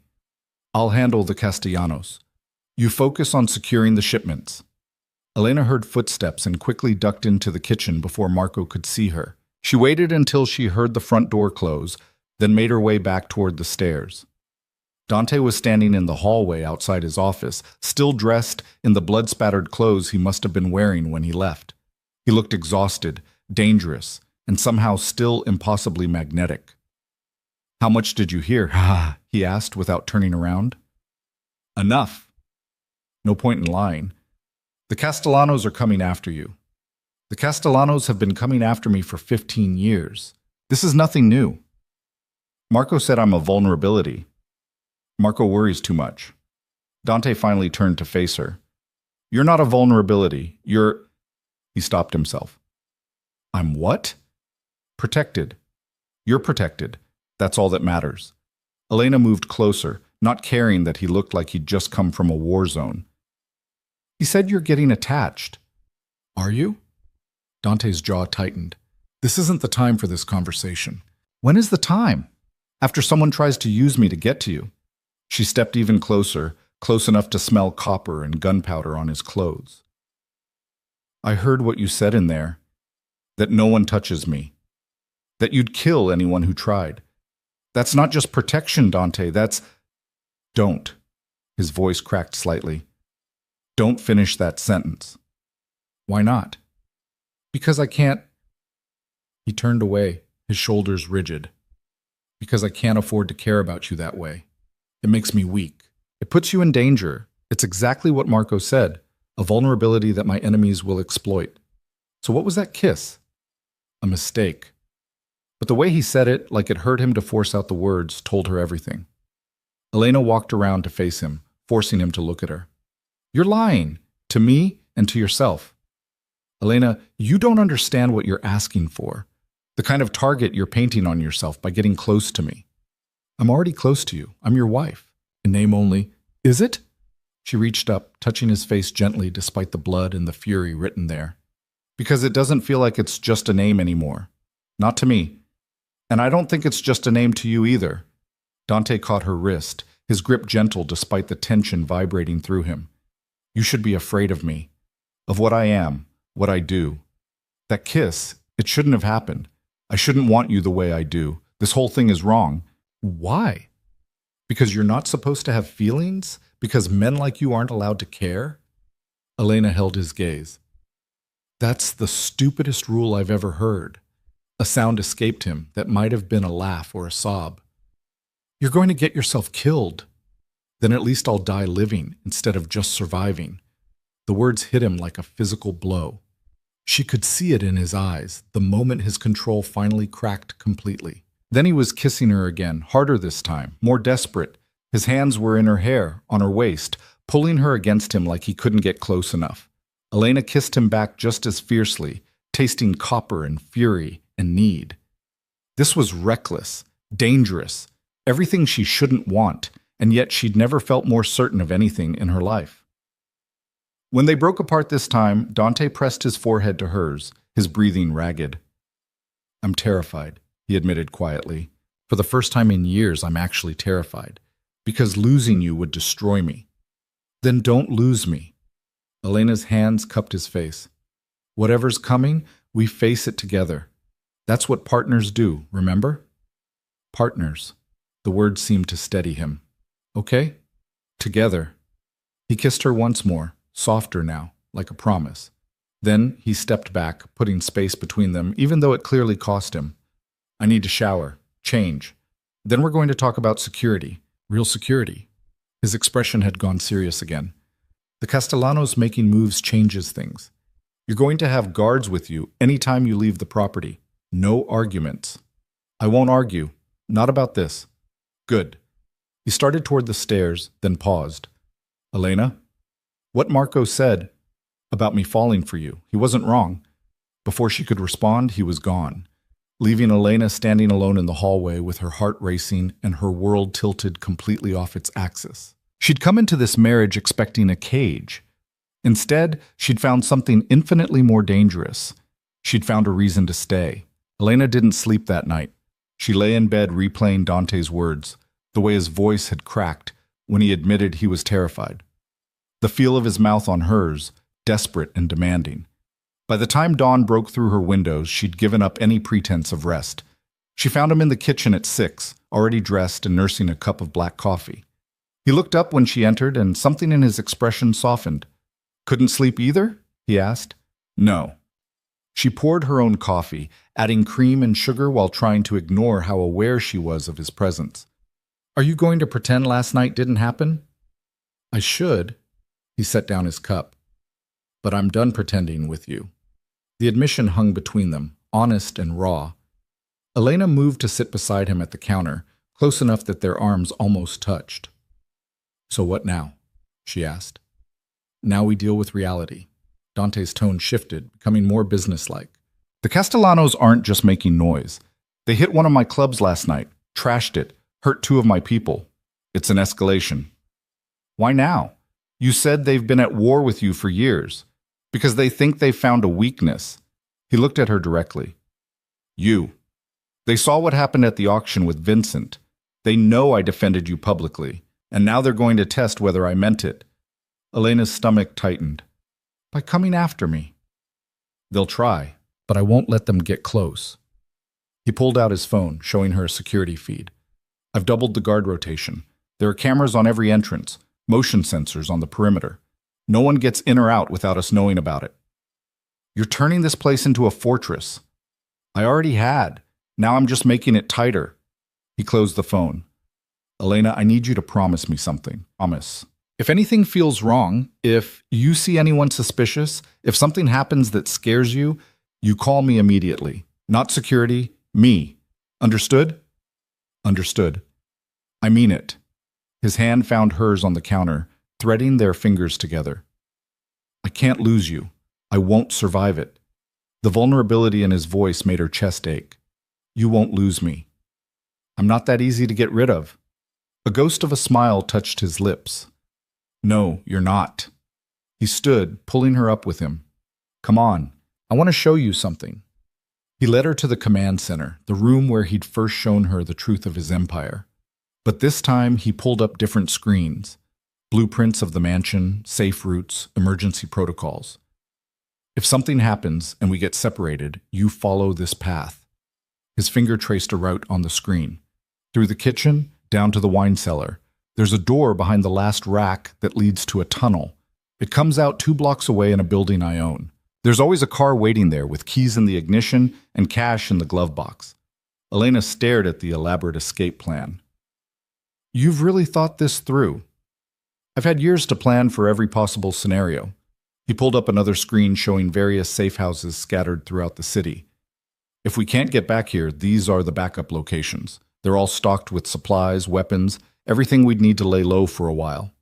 We? Yes, we. He turned to face her fully. I told you we're partners now. That means if I run, you run with me. If I fight, you're protected. There's no scenario where I leave you behind. Elena's throat felt tight. Why are you telling me all this? Because I need you to be prepared. I need you to know that no matter what happens, I have a plan to keep you safe. His hands came up to frame her face. And because I need you to trust me. Can you do that? I already do. The words came easier than they should have. I don't know why, but I do. Dante kissed her then, slow and deep, like he was trying to memorize the taste of her. When he pulled back, his dark eyes were intense. I have to go out today. Meetings with the other families trying to de-escalate before this turns into open warfare. I need you to stay here. Don't leave the property for any reason. How long will you be gone? Most of the day. Maybe into the evening. He brushed a strand of hair back from her face. I know you hate being confined, but just for today, please, let me handle this without worrying about where you are. Okay. She caught his hand, holding it against her cheek. Be careful. Always am. He kissed her forehead, then her lips, then stepped back like it physically hurt him to create distance. Maria will be here if you need anything. And Elena? The security team has orders to shoot first and ask questions later if anyone tries to breach the perimeter, so don't go wandering outside. That's comforting. It's realistic. He grabbed his jacket from the back of a chair. I'll call you when I can. Then he was gone, and Elena was left alone in a house that suddenly felt too big and too quiet. She spent the morning trying to distract herself. She read, but couldn't focus. Attempted to paint in the art studio she'd discovered on the 3rd floor, but her hands were too restless. Finally, she ended up back in the library, curled up in Dante's chair because it smelled like him, expensive cologne and something darker, more essential. Around noon, Maria brought lunch and tried to make conversation, but Elena's mind was elsewhere. Somewhere in the city, Dante was negotiating with people who wanted him dead. People who would use her to hurt him if they got the chance. The thought made her feel helpless in a way she hated. She'd spent so much of her life powerless, at the mercy of circumstances she couldn't control. This marriage was supposed to be more of the same, another situation where she had no agency, no choice. But instead, it had become something she wanted to fight for, someone she wanted to protect. The irony wasn't lost on her. Her phone rang at 2, Dante's name flashing on the screen. She answered immediately. How's it going? She asked. About as well as expected, which is to say, terribly. He sounded tired. The Castellanos are refusing to back down. They want compensation for territory they claim I took from them 15 years ago. That's ridiculous. You won that territory fairly. Fairly is relative, but yes, their claim has no merit. This is just posturing. They want to see if they can push me into a corner. He paused. How are you holding up? I'm fine. Bored, but fine. Bored is safe. I'll take bored. Background noise filtered through the phone. Voices, car horns. I have to go. Another meeting in 10 minutes. But I wanted to hear your voice. The admission made her smile despite everything. I wanted to hear yours too. I'll be home as soon as I can. Stay inside, Elena. Promise me. I promise. After he hung up, Elena paced the library restlessly. Outside the windows, she could see security guards making their rounds, their presence both reassuring and unsettling. She was safe here, trapped, but safe. The afternoon dragged on. Elena tried to nap but couldn't settle, tried to eat dinner but had no appetite. By 7, she was climbing the walls with nervous energy. That's when the lights went out. One second, the mansion was bright with evening illumination. The next, everything went dark. Complete, absolute darkness. Elena's heart kicked into overdrive. She fumbled for her phone, using its flashlight to navigate out of the library. Maria? She called. Maria, what happened? No response. The silence was wrong. Even with the power out, there should be noise, guards calling to each other, generators kicking on, something. Instead, there was nothing. Elena's hands shook as she pulled up Dante's number. It rang once before being cut off. No signal. She tried again. Same result. Fear spiked through her, cold and sharp. Something was very wrong. She remembered Dante's instructions from that morning. Through the kitchen, down to the wine cellar, tunnel exit 2 blocks away. She could do this. She just had to move. Elena crept toward the kitchen, her phone light showing the way. Every shadow seemed to hide a threat. Every creak of the house made her freeze. Where were the guards? Where was Maria? She'd just reached the kitchen when she heard it, the sound of breaking glass from somewhere on the 1st floor. Then voices, low and speaking rapid Italian. They were inside. Elena's breath caught in her throat. She killed the phone light, plunging herself into darkness, and pressed against the wall. The voices were getting closer. 2 men, maybe 3, moving through the house with purpose. Upstairs, probably. Check the bedrooms. Alive, remember. The boss wants her alive. Her alive. They were here for her. The Castellanos had sent men to take her. Elena forced herself to breathe slowly, quietly. She couldn't panic. Panic would get her killed or captured, and she wasn't about to let that happen. Dante had trained her for this, shown her the escape routes, told her to run. So she ran. She moved through the kitchen in complete darkness, muscle memory guiding her to the door that led down to the wine cellar. It was unlocked, thank whatever higher power might exist. She slipped through and closed it silently behind her, then felt her way down the stairs. Behind her, she heard footsteps entering the kitchen. Check every room. She's here somewhere. Elena's hands found the wine rack Dante had shown her. She counted bottles, 3 from the left, 2 down, and pulled. The entire rack swung open on hidden hinges, revealing a dark tunnel beyond. She didn't hesitate. She stepped through and pulled the rack closed behind her, hearing it click into place just as the cellar door above opened. Down here too! Fan out! Elena ran. The tunnel was pitch black, but she kept one hand on the wall and moved as fast as she dared. Her breath came in gasps that seemed impossibly loud in the confined space. Behind her, she could hear the wine rack being moved, men discovering the tunnel. She's in here! Move! Move! They were faster than her, heavier footfalls echoing off stone walls, getting closer. Elena pushed herself harder, ignoring the burn in her lungs, the way her heart felt like it might explode. She just needed to reach the exit. Just needed to get to the car Dante had promised would be waiting. The tunnel curved, and suddenly she could see light ahead. The exit. Elena sprinted the last 20 feet and burst through the door into a parking garage. The car was there, a nondescript sedan with dark windows. She yanked the driver's door open, thanking every star she could name that Dante had been paranoid enough to leave the keys in the ignition. The engine roared to life. Elena threw it into reverse just as 2 men burst through the tunnel door. One of them raised a gun. She floored it, the car shooting backward out of the parking spot. The windshield cracked as a bullet hit it, the sound making her scream. But she didn't stop. She whipped the car around and punched the gas, tires squealing as she shot out of the garage and onto the street. In the rearview mirror, she could see the men running after her, but she was already too far ahead. She took the first turn too fast, the car fishtailing before she got it under control.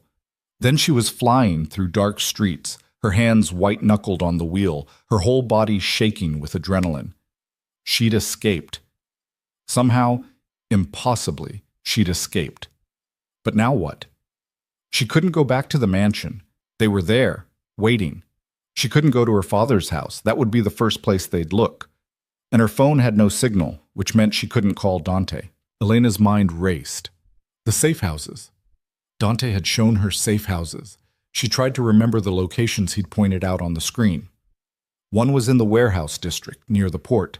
Another was in a residential neighborhood on the west side. A third was... Her memory snagged on an image. An apartment building downtown, nondescript and unremarkable. Dante had said it was the closest to the mansion, easiest to reach in an emergency. This definitely qualified as an emergency. Elena navigated by memory and luck, taking turns randomly to make sure she wasn't being followed. 20 minutes later, she pulled up to a building that looked right, or at least she hoped it was right. She parked in the underground garage and found Unit 4B, exactly where Dante had said it would be. The door was locked, but there was a keypad. Elena tried the code Dante had mentioned. His mother's birthday, he'd said, one of the few sentimental gestures he allowed himself. The lock clicked open. Inside, the apartment was sparse but functional. Basic furniture, a kitchenette, blackout curtains on all the windows. Elena locked the door behind her and engaged the deadbolt, then the chain, then a third lock she hadn't even known existed. Only then did she allow herself to collapse against the wall, her legs giving out as the adrenaline finally crashed. She'd made it. She was safe, at least for now. But Dante didn't know where she was, and if the Castellanos had taken the mansion, if they'd hurt or killed his people getting to her, he was going to lose his mind. Elena checked her phone again. Still no signal. She tried the landline on the wall. Dead. They'd cut communication somehow, isolated the mansion before attacking, which meant Dante had no idea what was happening. For all he knew, she'd been taken. Or worse. She had to get word to him somehow. But how? She couldn't leave. They might be watching the building. Couldn't call. No signal. Couldn't... Wait. The computer. There was a laptop on the desk in the corner, and if this safe house was anything like the command center at the mansion, it would have secure internet access. Elena powered it up, her hands still shaking. The screen came to life, prompting for a password. She tried Dante's mother's birthday again, and incredibly, it worked. The desktop was bare except for one folder labeled Emergency Protocols. Inside was a single program, an encrypted messaging system. Elena opened it and found Dante's contact information already programmed in. She typed quickly, Safe House 4B, Mansion Compromised. Men came for me, but I escaped. Not hurt. Don't know status of guard/Maria. Be careful. She hit send and waited, staring at the screen. Seconds ticked by. Then a minute. 2. Had it gone through? Was he getting her messages? Finally, 3 dots appeared, indicating he was typing. Elena's breath caught. The response came through. Thank Christ, stay there, don't move, don't open the door for anyone except me. I'm coming. Elena. How long? Dante. 20 minutes. Elena, I'm sorry. I'm so sorry. This is my fault. Elena. Not your fault. They would have come eventually. Just get here safe. Dante. I will. And then I'm going to burn their entire family to the ground. The message sent chills down her spine. She'd never heard such cold fury, not even in person. Whatever control Dante had been maintaining, it was gone now. The Castellanos had crossed a line, and they were going to pay for it. Elena closed the laptop and moved to the window, peering through a gap in the curtains. The street below looked normal. People walking dogs, cars passing by, life continuing like her world hadn't just been turned inside out. She checked the time. 18 minutes since Dante's last message. She paced the small apartment, unable to settle. Every car that passed might be him, or might be them, come to finish what they'd started. At exactly 20 minutes, she heard footsteps in the hallway outside. Heavy, purposeful. Then a knock. 3 sharp raps followed by 2 quick ones. A code Dante must have established for exactly this situation. Elena rushed to the door, checking the peephole. Dante stood there, flanked by 2 large men in suits she recognized as his personal security. His expression was devastating, fury and relief warring for dominance. She unlocked the door and barely had time to open it before Dante was through, pulling her into his arms so hard it hurt. His hands were everywhere, her face, her hair, her back, like he needed physical proof she was whole and unharmed. You're okay, he said, the words more for himself than her. You're okay, you're okay. I'm okay. Elena wrapped her arms around him, feeling him shake. I followed the plan, just like you showed me. I know you did. He pulled back just enough to look at her, his eyes scanning her face for injuries. Did they touch you? Did they hurt you at all? No, I got out before they could catch me. The tunnel? Yes. They found it after I went through, but I had enough of a head start. She touched his face, feeling the tension vibrating through him. Dante, Maria, the guards. I don't know what happened to them. Marco's at the mansion now with a full team. He'll find them. Dante's jaw was tight. But that doesn't matter right now. All that matters is you're safe. What happens now? Now? His expression went cold, dangerous. Now I show the Castellanos what happens when they come after what's mine. He turned to the 2 men who'd come with him. Get her to the secondary location, the one outside the city. Full security detail. No one in or out without my explicit authorization. Wait, what? Elena grabbed his arm. You're not coming? I have something to handle first. Dante, no, you can't go after them alone. I'm not alone. I have 50 men moving into position as we speak. His hands cupped her face.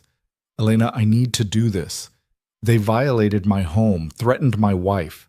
If I don't respond with overwhelming force, every other family in this city will think they can do the same. Then let me come with you. Absolutely not. We're partners, not in this. His voice was firm. I won't risk you. Not for revenge. Not for anything. He kissed her hard, desperately. Please, go with Tony and Marcus. Let me do what I need to do, and then I'll come find you, and we'll figure out what comes next. Elena wanted to argue, wanted to demand he let her stay, that they face this together like he'd promised. But she could see the fear still lurking in his eyes, the knowledge that he'd almost lost her tonight. He needed to do this. Needed to eliminate the threat so completely that no one would ever try again. Okay, she said finally. But Dante, come back to me. Whatever you have to do, however you have to do it, just come back." "I will." He kissed her again, softer this time. "I promise." Then he was gone, and Tony and Marcus were escorting her out a back exit to a car with dark windows and bulletproof glass. As they drove through the city toward whatever secondary location Dante had arranged, Elena stared out at the passing lights and tried not to think about what was coming. Dante had shown her restraint and control for weeks, had carefully maintained his civilized facade even when she knew the violence simmered beneath. But tonight, that facade had cracked completely. Tonight, she was going to see exactly what he was capable of when someone threatened what he loved. And despite everything, despite the fear and the danger and the knowledge that people were probably going to die because of her, Elena couldn't bring herself to regret any of it. Because for the first time in her life, she mattered enough to someone that they'd go to war for her. She just hoped Dante survived the war he was about to start. The safe house outside the city turned out to be a cabin in the woods, isolated and heavily fortified.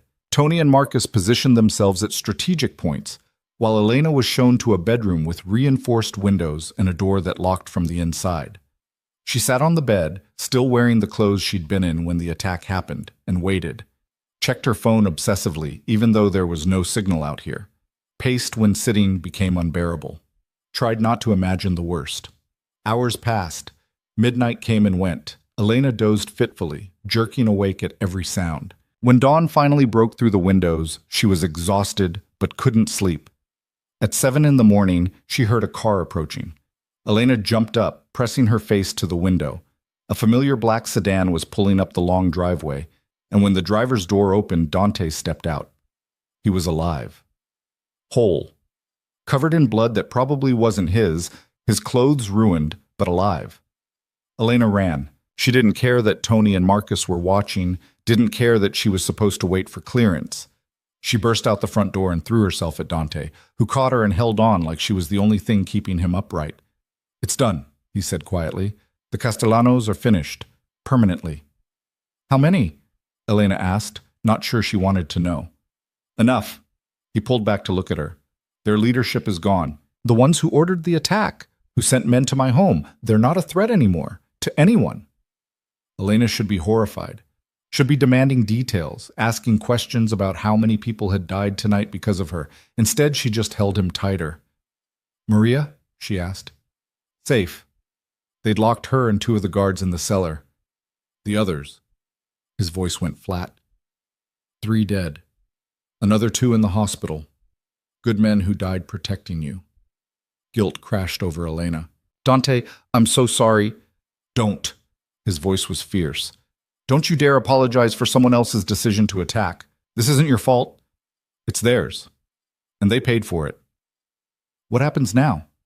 Will there be retaliation?" "No." Dante's certainty was absolute. "I made sure everyone in this city understands what happens when they come after my family. There won't be retaliation because there's no one left to retaliate." Family. He'd said family. Elena looked up at him, at this man who just spent the night hunting down everyone who'd threatened her, who'd killed to protect her without hesitation. He was dangerous, violent, everything she should fear, and she'd never felt safer in her life. "Take me home," she said. "Elena, the mansion might not be secure yet." "I don't care. Take me home." She met his eyes. "We face this together, remember? All of it. The good and the bad and whatever comes next." Dante stared at her for a long moment. Then something in his expression shifted, the last wall crumbling, the final defense falling away. "Together," he agreed. "Always." They drove back to the mansion as morning light spread across the city, turning everything gold and red. Elena kept her hand on Dante's thigh the entire drive, needing the physical contact to remind herself he was real, alive, here. He drove with one hand, the other covering hers, his grip tight enough to be almost painful. Neither of them spoke. There was too much to say, and no words adequate for any of it. The mansion looked wrong when they pulled up. Broken windows had been boarded up. Police tape fluttered in the breeze near the side entrance. Men in suits, Dante's people, not cops, moved around the property with grim efficiency, cleaning up evidence of the attack. Marco met them at the door, his expression carefully neutral when he saw the blood on Dante's clothes. Boss? Mrs. Russo. We've secured the perimeter, swept for any devices or tracking equipment. Found 3 bugs. Removed them all. The guards' families? Dante asked. Being taken care of. Full benefits plus extra compensation. I handled it personally. Marco glanced at Elena, then back to Dante. Maria's in the kitchen. She's shaken but unhurt. Wants to see Mrs. Russo when you have a moment. Thank you, Marco. Elena touched his arm. For everything you did last night. Something flickered across Marco's hard features. Surprise, maybe, or respect. Just doing my job, ma'am. Inside, the mansion bore more obvious signs of the invasion. Furniture overturned in the foyer, bullet holes in walls that would need patching, blood on the marble floor that someone was currently scrubbing away. Elena felt Dante tense beside her, his jaw tightening as he surveyed the damage to his home. I want this place spotless by tonight, he said to no one in particular. Get contractors in if you have to. I don't want her seeing this. I'm already seeing it, Elena said quietly, and I'm okay. You shouldn't have to see it. His voice was rough. You shouldn't have to live with what happened here. Dante. She turned to face him fully. I'm not made of glass. I won't break because things got scary. Stop trying to protect me from reality. He looked at her for a long moment, something shifting in his expression. Then he nodded. You're right. I'm sorry. Maria appeared from the kitchen, her eyes red and her face pale. When she saw Elena, relief flooded her features. Oh, thank heaven. I was so worried they wouldn't tell me if you'd gotten away. Elena crossed to her and pulled the older woman into a hug. I'm fine. I followed Dante's plan exactly like he showed me. Are you hurt? No, just frightened. Maria pulled back, wiping her eyes. Those men, they came in so fast. Before we knew what was happening, they had guns pointed at us. They locked us in the cellar and said if we made noise, they'd kill us. So we stayed quiet and prayed you'd gotten away. She did. Dante's voice was hard. And the men who did this are dead. All of them. Maria's gaze moved to the blood on his clothes, and she nodded slowly. Good. That's good. She straightened her shoulders, pulling herself together visibly. Well, I imagine you're both hungry. Let me make breakfast. Maria, you don't have to. I need to. She was already moving toward the kitchen. I need to do something normal, please. Elena understood that need. Sometimes the only way to process trauma was to pretend everything was fine until your brain caught up with your body. Okay, thank you. Dante waited until Maria had disappeared, then took Elena's hand. Come on, let's get cleaned up. They went upstairs to his suite, closer than hers, and neither of them wanted to be separated right now. In the bathroom, Dante started to peel off his ruined shirt, then stopped, looking down at himself with an expression Elena couldn't quite read. I'm covered in blood, he said quietly. Their blood. From what I did to them after they came for you. I know. Do you? Do you really understand what I did last night, Elena? He turned to face her. I didn't just kill them. I made them suffer. I made sure they knew exactly why they were dying. I was brutal and merciless, and I felt nothing except satisfaction that they were screaming. Elena stepped closer, reaching up to finish unbuttoning his shirt. Good. They deserved it. You should be afraid of me. I've never been less afraid of you in my life. She pushed the shirt off his shoulders, revealing skin marked with bruises and cuts. You protected me. You kept your promise. Why would I be afraid of that? Dante caught her wrist gently. Because this is who I am, Elena. The violence, the killing. It's not something I do reluctantly. Part of me enjoys it, especially when I'm protecting something He stopped himself. Something you what? He closed his eyes. Something I love. The word hung between them, raw and honest and terrifying. Elena's breath caught. Say it again, she whispered. Say it looking at me. Dante's eyes opened, dark and intense and full of everything he'd been trying to hold back. I love you. I don't know when it happened or how, but I do. And last night, when I thought they might have taken you, might have hurt you, his voice cracked. I've never been that scared in my life. Never felt that kind of rage. If they'd killed you, I would have burned this entire city to the ground. Elena's eyes stung with tears she refused to let fall. I love you too. And before you tell me all the reasons why I shouldn't, why it's dangerous or foolish or any of that, I don't care. I stopped caring about safe the day you kissed me in the library." Dante made a sound that was half laugh, half sob. Then he was kissing her again, harder than before, all the fear and fury and relief of the past 12 hours pouring into it. Elena kissed him back just as fiercely, her hands tangling in his hair, pulling him closer. When they finally broke apart, both breathing hard, Dante rested his forehead against hers. "I'm still covered in blood." "Then let's fix that." Elena turned on the shower, adjusting the temperature. Together, she saw the moment he understood what she was offering. Heat flared in his eyes, but also hesitation. "Elena, you've been through a traumatic experience. I don't want you to feel like—" "Dante," she started unbuttoning her own shirt. "I know what I want, and what I want is you, all of you. No more distance, no more holding back. If we're doing this, we're doing it completely." His control finally snapped. He pulled her to him, kissing her desperately while his hands worked at the rest of her clothes. She did the same, and within moments they were both bare, stepping into the shower together. The water ran red at first, washing away the evidence of violence. Dante was careful with her, his touches gentle despite the hunger in his eyes. Elena traced the scars on his body, old wounds from a life of violence, and felt something fierce and possessive rise in her chest. He was hers now, completely and absolutely hers. What happened next was neither perfect nor awkward. It was real and messy and beautiful in its honesty. They came together like two people who'd been holding themselves back for too long, all restraint finally abandoned. And when it was over, when they were tangled together under the spray of water that had finally run clear, Elena felt something settle in her chest, like she'd finally found the place she was meant to be. "No regrets?" Dante asked, his voice rough against her ear. "None." She kissed his shoulder. "You?" "Not even close." He pulled back to look at her, water streaming over both of them. "But Elena, this changes things. Makes the target on your back even bigger. Are you sure you're ready for that?" "The target's already there. At least now I know it's worth protecting." She cupped his face. "We face it together, remember? Whatever comes next." "Together." He kissed her again, softer this time. "Always."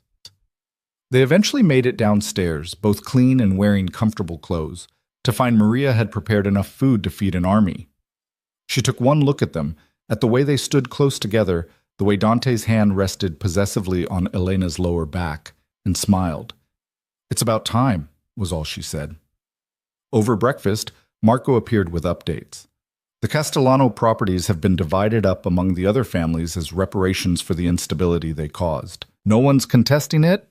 Everyone saw what happened to them and wants no part of that heat. "Good." Dante's tone was businesslike, but his hand found Elena's under the table. "What about city officials? Any blowback?" Judge Walsh made some noise about investigations, but Councilman Rodriguez shut her down. Said it was clearly self-defense given the home invasion. "You're clean." "For now." "For now," Marco agreed. He glanced at Elena. "Mrs. Russo, I owe you an apology. I said you were a vulnerability. I was wrong.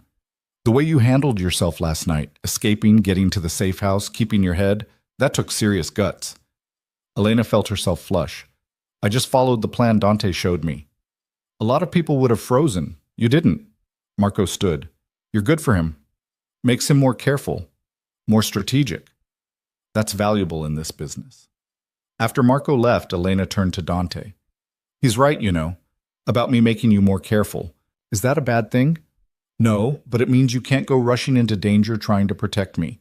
We protect each other now. Deal." He kissed her temple. "Though I reserve the right to be occasionally overprotective when people literally invade our home." "That seems fair." They spent the rest of the day putting the house back together, literally and figuratively. Contractors came and went, repairing damage. New security measures were installed, even more extensive than before. Elena went through each room with Maria, making sure everything was back in its place, erasing the evidence of violation as much as possible. By evening, the mansion looked almost normal again. Only someone who knew what to look for would notice the patches in the walls, the new windows, the upgraded locks. Dante found Elena in the library as the sun was setting, reading in her favorite chair. He settled into his chair across from her, and they sat in comfortable silence for a while, just existing together. "I've been thinking," he said eventually, "about what comes next, for us." Elena set down her book. "And? This life, what I do, the world I operate in, it's always going to be dangerous. There will always be threats, people trying to take what's mine. I can't promise you safety or normalcy. I'm not asking for that. I know. But I want to give you something." He leaned forward, his expression serious. "A real choice. If you want out, if you want an annulment and a new life, somewhere far from here with enough money to never worry again, I'll arrange it. No questions, no judgment. You fulfilled your part of the bargain and then some." Elena's heart squeezed. "You'd let me go? Just like that?" "It would kill me." His voice was raw. "But yes. Because I love you enough to want you happy, even if that happiness doesn't include me." She stood, crossing to his chair and settling herself in his lap. His arms came around her immediately, holding her close. "You're an idiot," she said affectionately.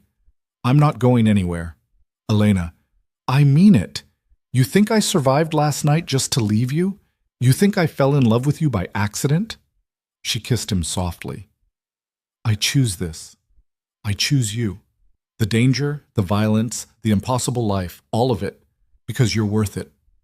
Dante's arms tightened around her. "You're sure?" "Completely." She settled her head against his shoulder. "Besides, someone needs to make sure you don't destroy the entire city every time someone looks at me wrong." He laughed, the sound surprised and genuine. "That's probably true." They sat like that for a long time, watching the sun set through the library windows. Eventually, Dante spoke again. "I've made some decisions about the business." "Oh?" "I'm moving more operations legitimate. The Port Authority contract I was working on, I pushed it through today. Within a year, 70% of my income will be from legal sources. The rest," he shrugged. "Some things can't be legitimized, but I can minimize them." Elena pulled back to look at him. "Why? Is this because of me?" "Partially, but also because I'm tired." He touched her face gently. "I've spent 20 years building this empire, and for what? To have enemies trying to kill me every other week? To never sleep soundly because I'm watching for threats? That's not sustainable. And now that I have something worth protecting, someone worth protecting, I want to actually be able to enjoy it. What about the other families? Will they let you step back?" "They don't have a choice. I've consolidated enough power that I can dictate terms now. And after what happened to the Castellanos, no one's going to push back." His smile was grim. "Fear is an excellent negotiating tool." "So what does that mean for us, practically?"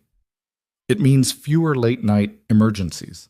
More time together. Eventually, maybe even a normal life." He hesitated. "And maybe someday a family, if that's something you'd want." Elena's breath caught. "Kids?" "Not right away. Not while things are still settling, but eventually, yes, if you want them." He looked almost vulnerable. "I never thought I'd want that. Never thought I'd have someone I'd want to build that kind of life with. But with you, yes." Elena kissed him firmly. "Yes to all of it. The legitimacy, the normal life, the family. Yes." Relief flooded his features. "Okay, good. That's good." They had dinner on the terrace, just the two of them, Maria having taken the night off after her ordeal. Dante cooked, badly, burning the steaks and oversalting the vegetables, but Elena ate every bite because the effort mattered more than the result. "I'm never letting you cook again," she teased. "That's probably wise." He refilled her wine glass. "Though in my defense, I've had people to do this for me my entire adult life." "Well, now you have me, and I actually know how to cook, so we won't starve." Small mercies. After dinner, they stood at the terrace railing, looking out over the grounds.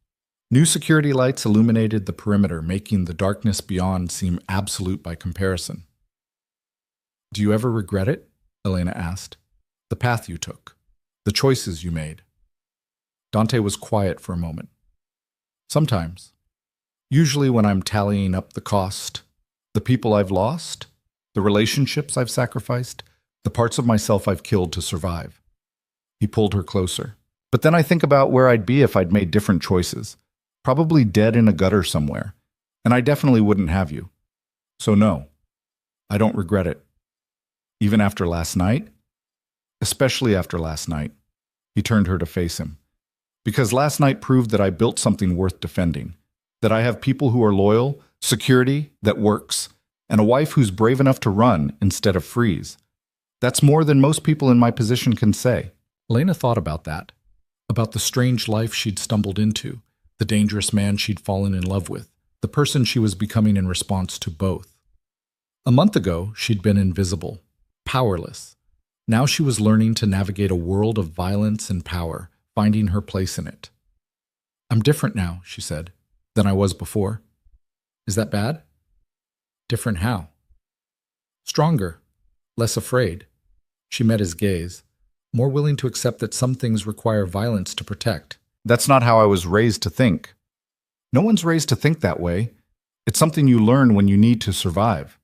Dante's expression was serious.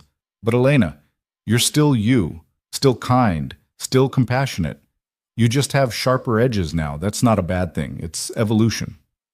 You sure? Because sometimes I think about what happened, about them dying because of me, and I don't feel guilty enough. Shouldn't I feel worse? They made their choices. They knew the risks and came anyway.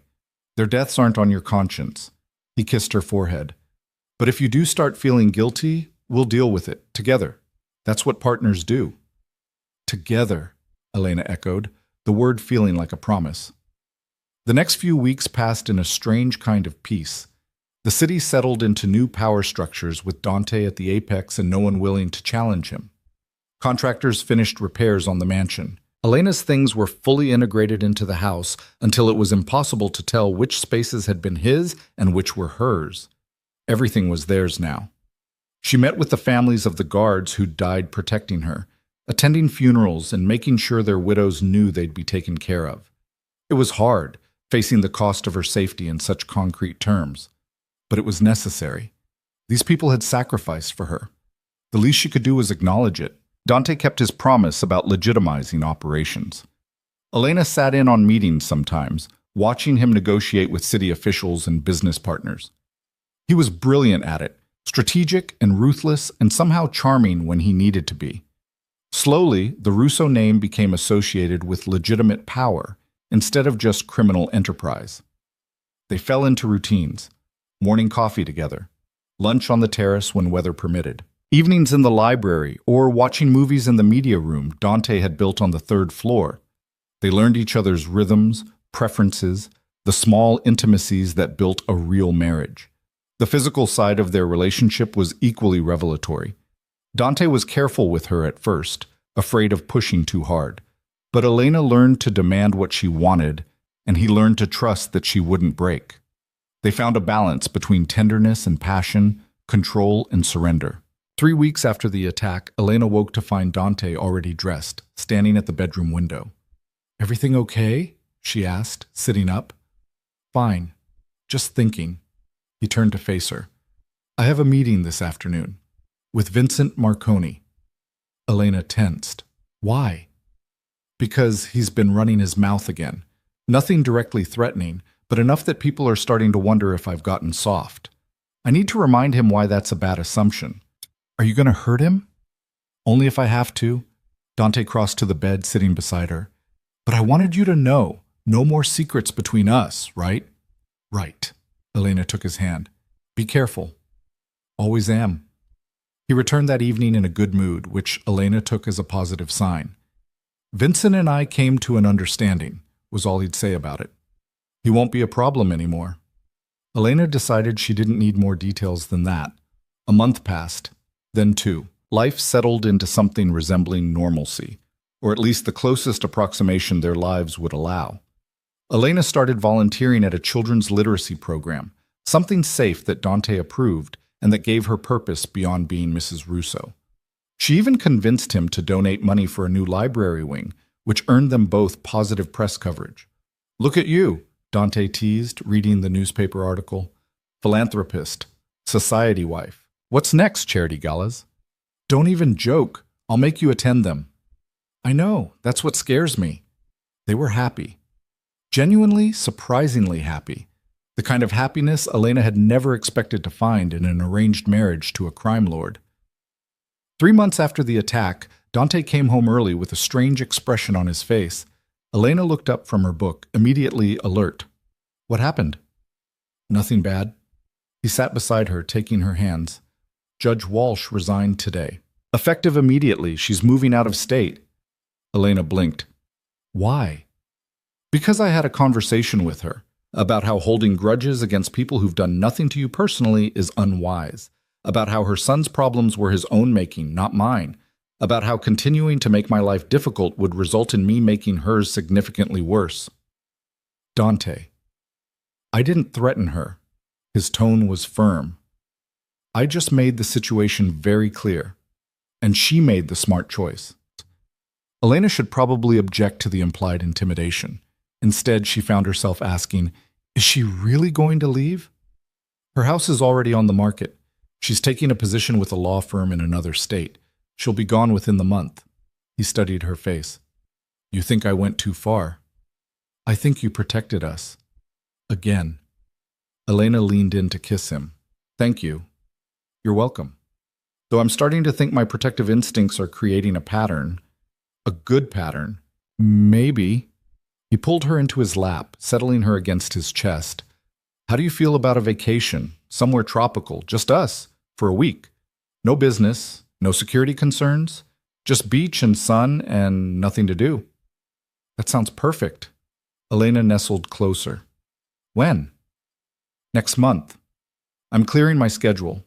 We'll go somewhere remote, private island, probably. I want you all to myself for a while. They did exactly that. The island was beautiful. White sand beaches, crystal water, a villa with windows that opened to the ocean breeze. Dante relaxed in a way Elena had never seen, his usual tension melting away until he looked years younger. They spent lazy days swimming and reading and making love in the afternoon heat. Dante taught her to fish, which she was terrible at but enjoyed anyway. Elena convinced him to try snorkeling, which he grudgingly admitted was interesting. On their last night, they sat on the beach watching the sunset, Dante's arm around her shoulders. I could get used to this, he said quietly. The peace, the normalcy. You still can. This doesn't have to be temporary. I know. He kissed her temple. And I'm working toward it. But it's a process. Dismantling an empire takes time. I'm not going anywhere. Take all the time you need. When they returned home, Elena found she'd missed the mansion. It was strange considering how she'd felt about it initially, but it had become home. Their fortress, their sanctuary, the place where they'd built something real out of a transaction. Life continued. Dante kept legitimizing operations. Elena kept working with her literacy program, even started teaching a class herself. They attended the occasional gala or charity event, presenting a united front that no one questioned anymore. 6 months after their wedding, Dante came home with papers and a satisfied expression. It's done. As of today, 80% of my income is from legitimate sources. The rest is passive, old investments that are too complicated to untangle but aren't actively illegal. I'm out. Elena threw her arms around him. Really? You're really done with the criminal side? Really done. I'm just a businessman now. A very wealthy, very well-connected businessman with a violent past, but still legitimate. He spun her around. We can have that normal life you wanted. I never said I wanted normal. I said I wanted you. Well, now you get both. That night they celebrated with champagne and the kind of joy that comes from surviving something difficult and coming out stronger. Dante was more relaxed than Elena had ever seen him. The weight he'd been carrying for years finally lifted. What do we do now? She asked, curled up against him in bed later. Anything we want.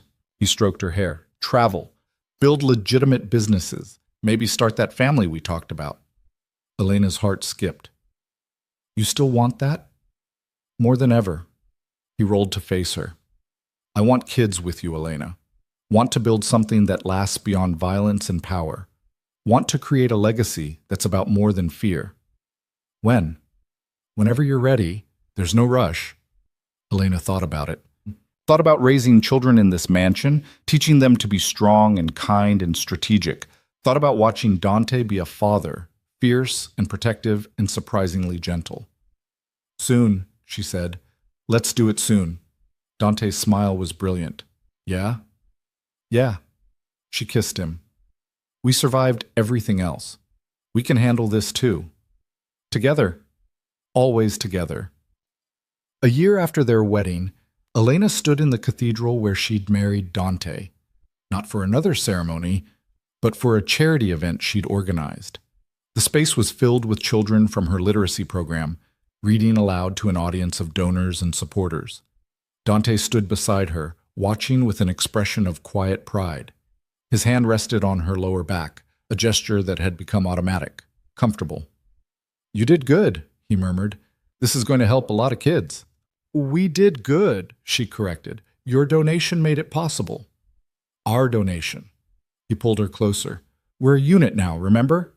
Elena looked around at the cathedral, the same space where she'd walked down the aisle thinking she was being sacrificed, where she'd met Dante's eyes and seen something unexpected beneath his power, where everything had started. Do you ever think about that day? She asked. Our wedding? All the time. Dante's voice was soft. I remember thinking you were the most beautiful thing I'd ever seen, and the most terrified. I wanted to tell you it would be okay, that I wasn't the monster you'd been told about. But I couldn't, not then. When did you know that this would work?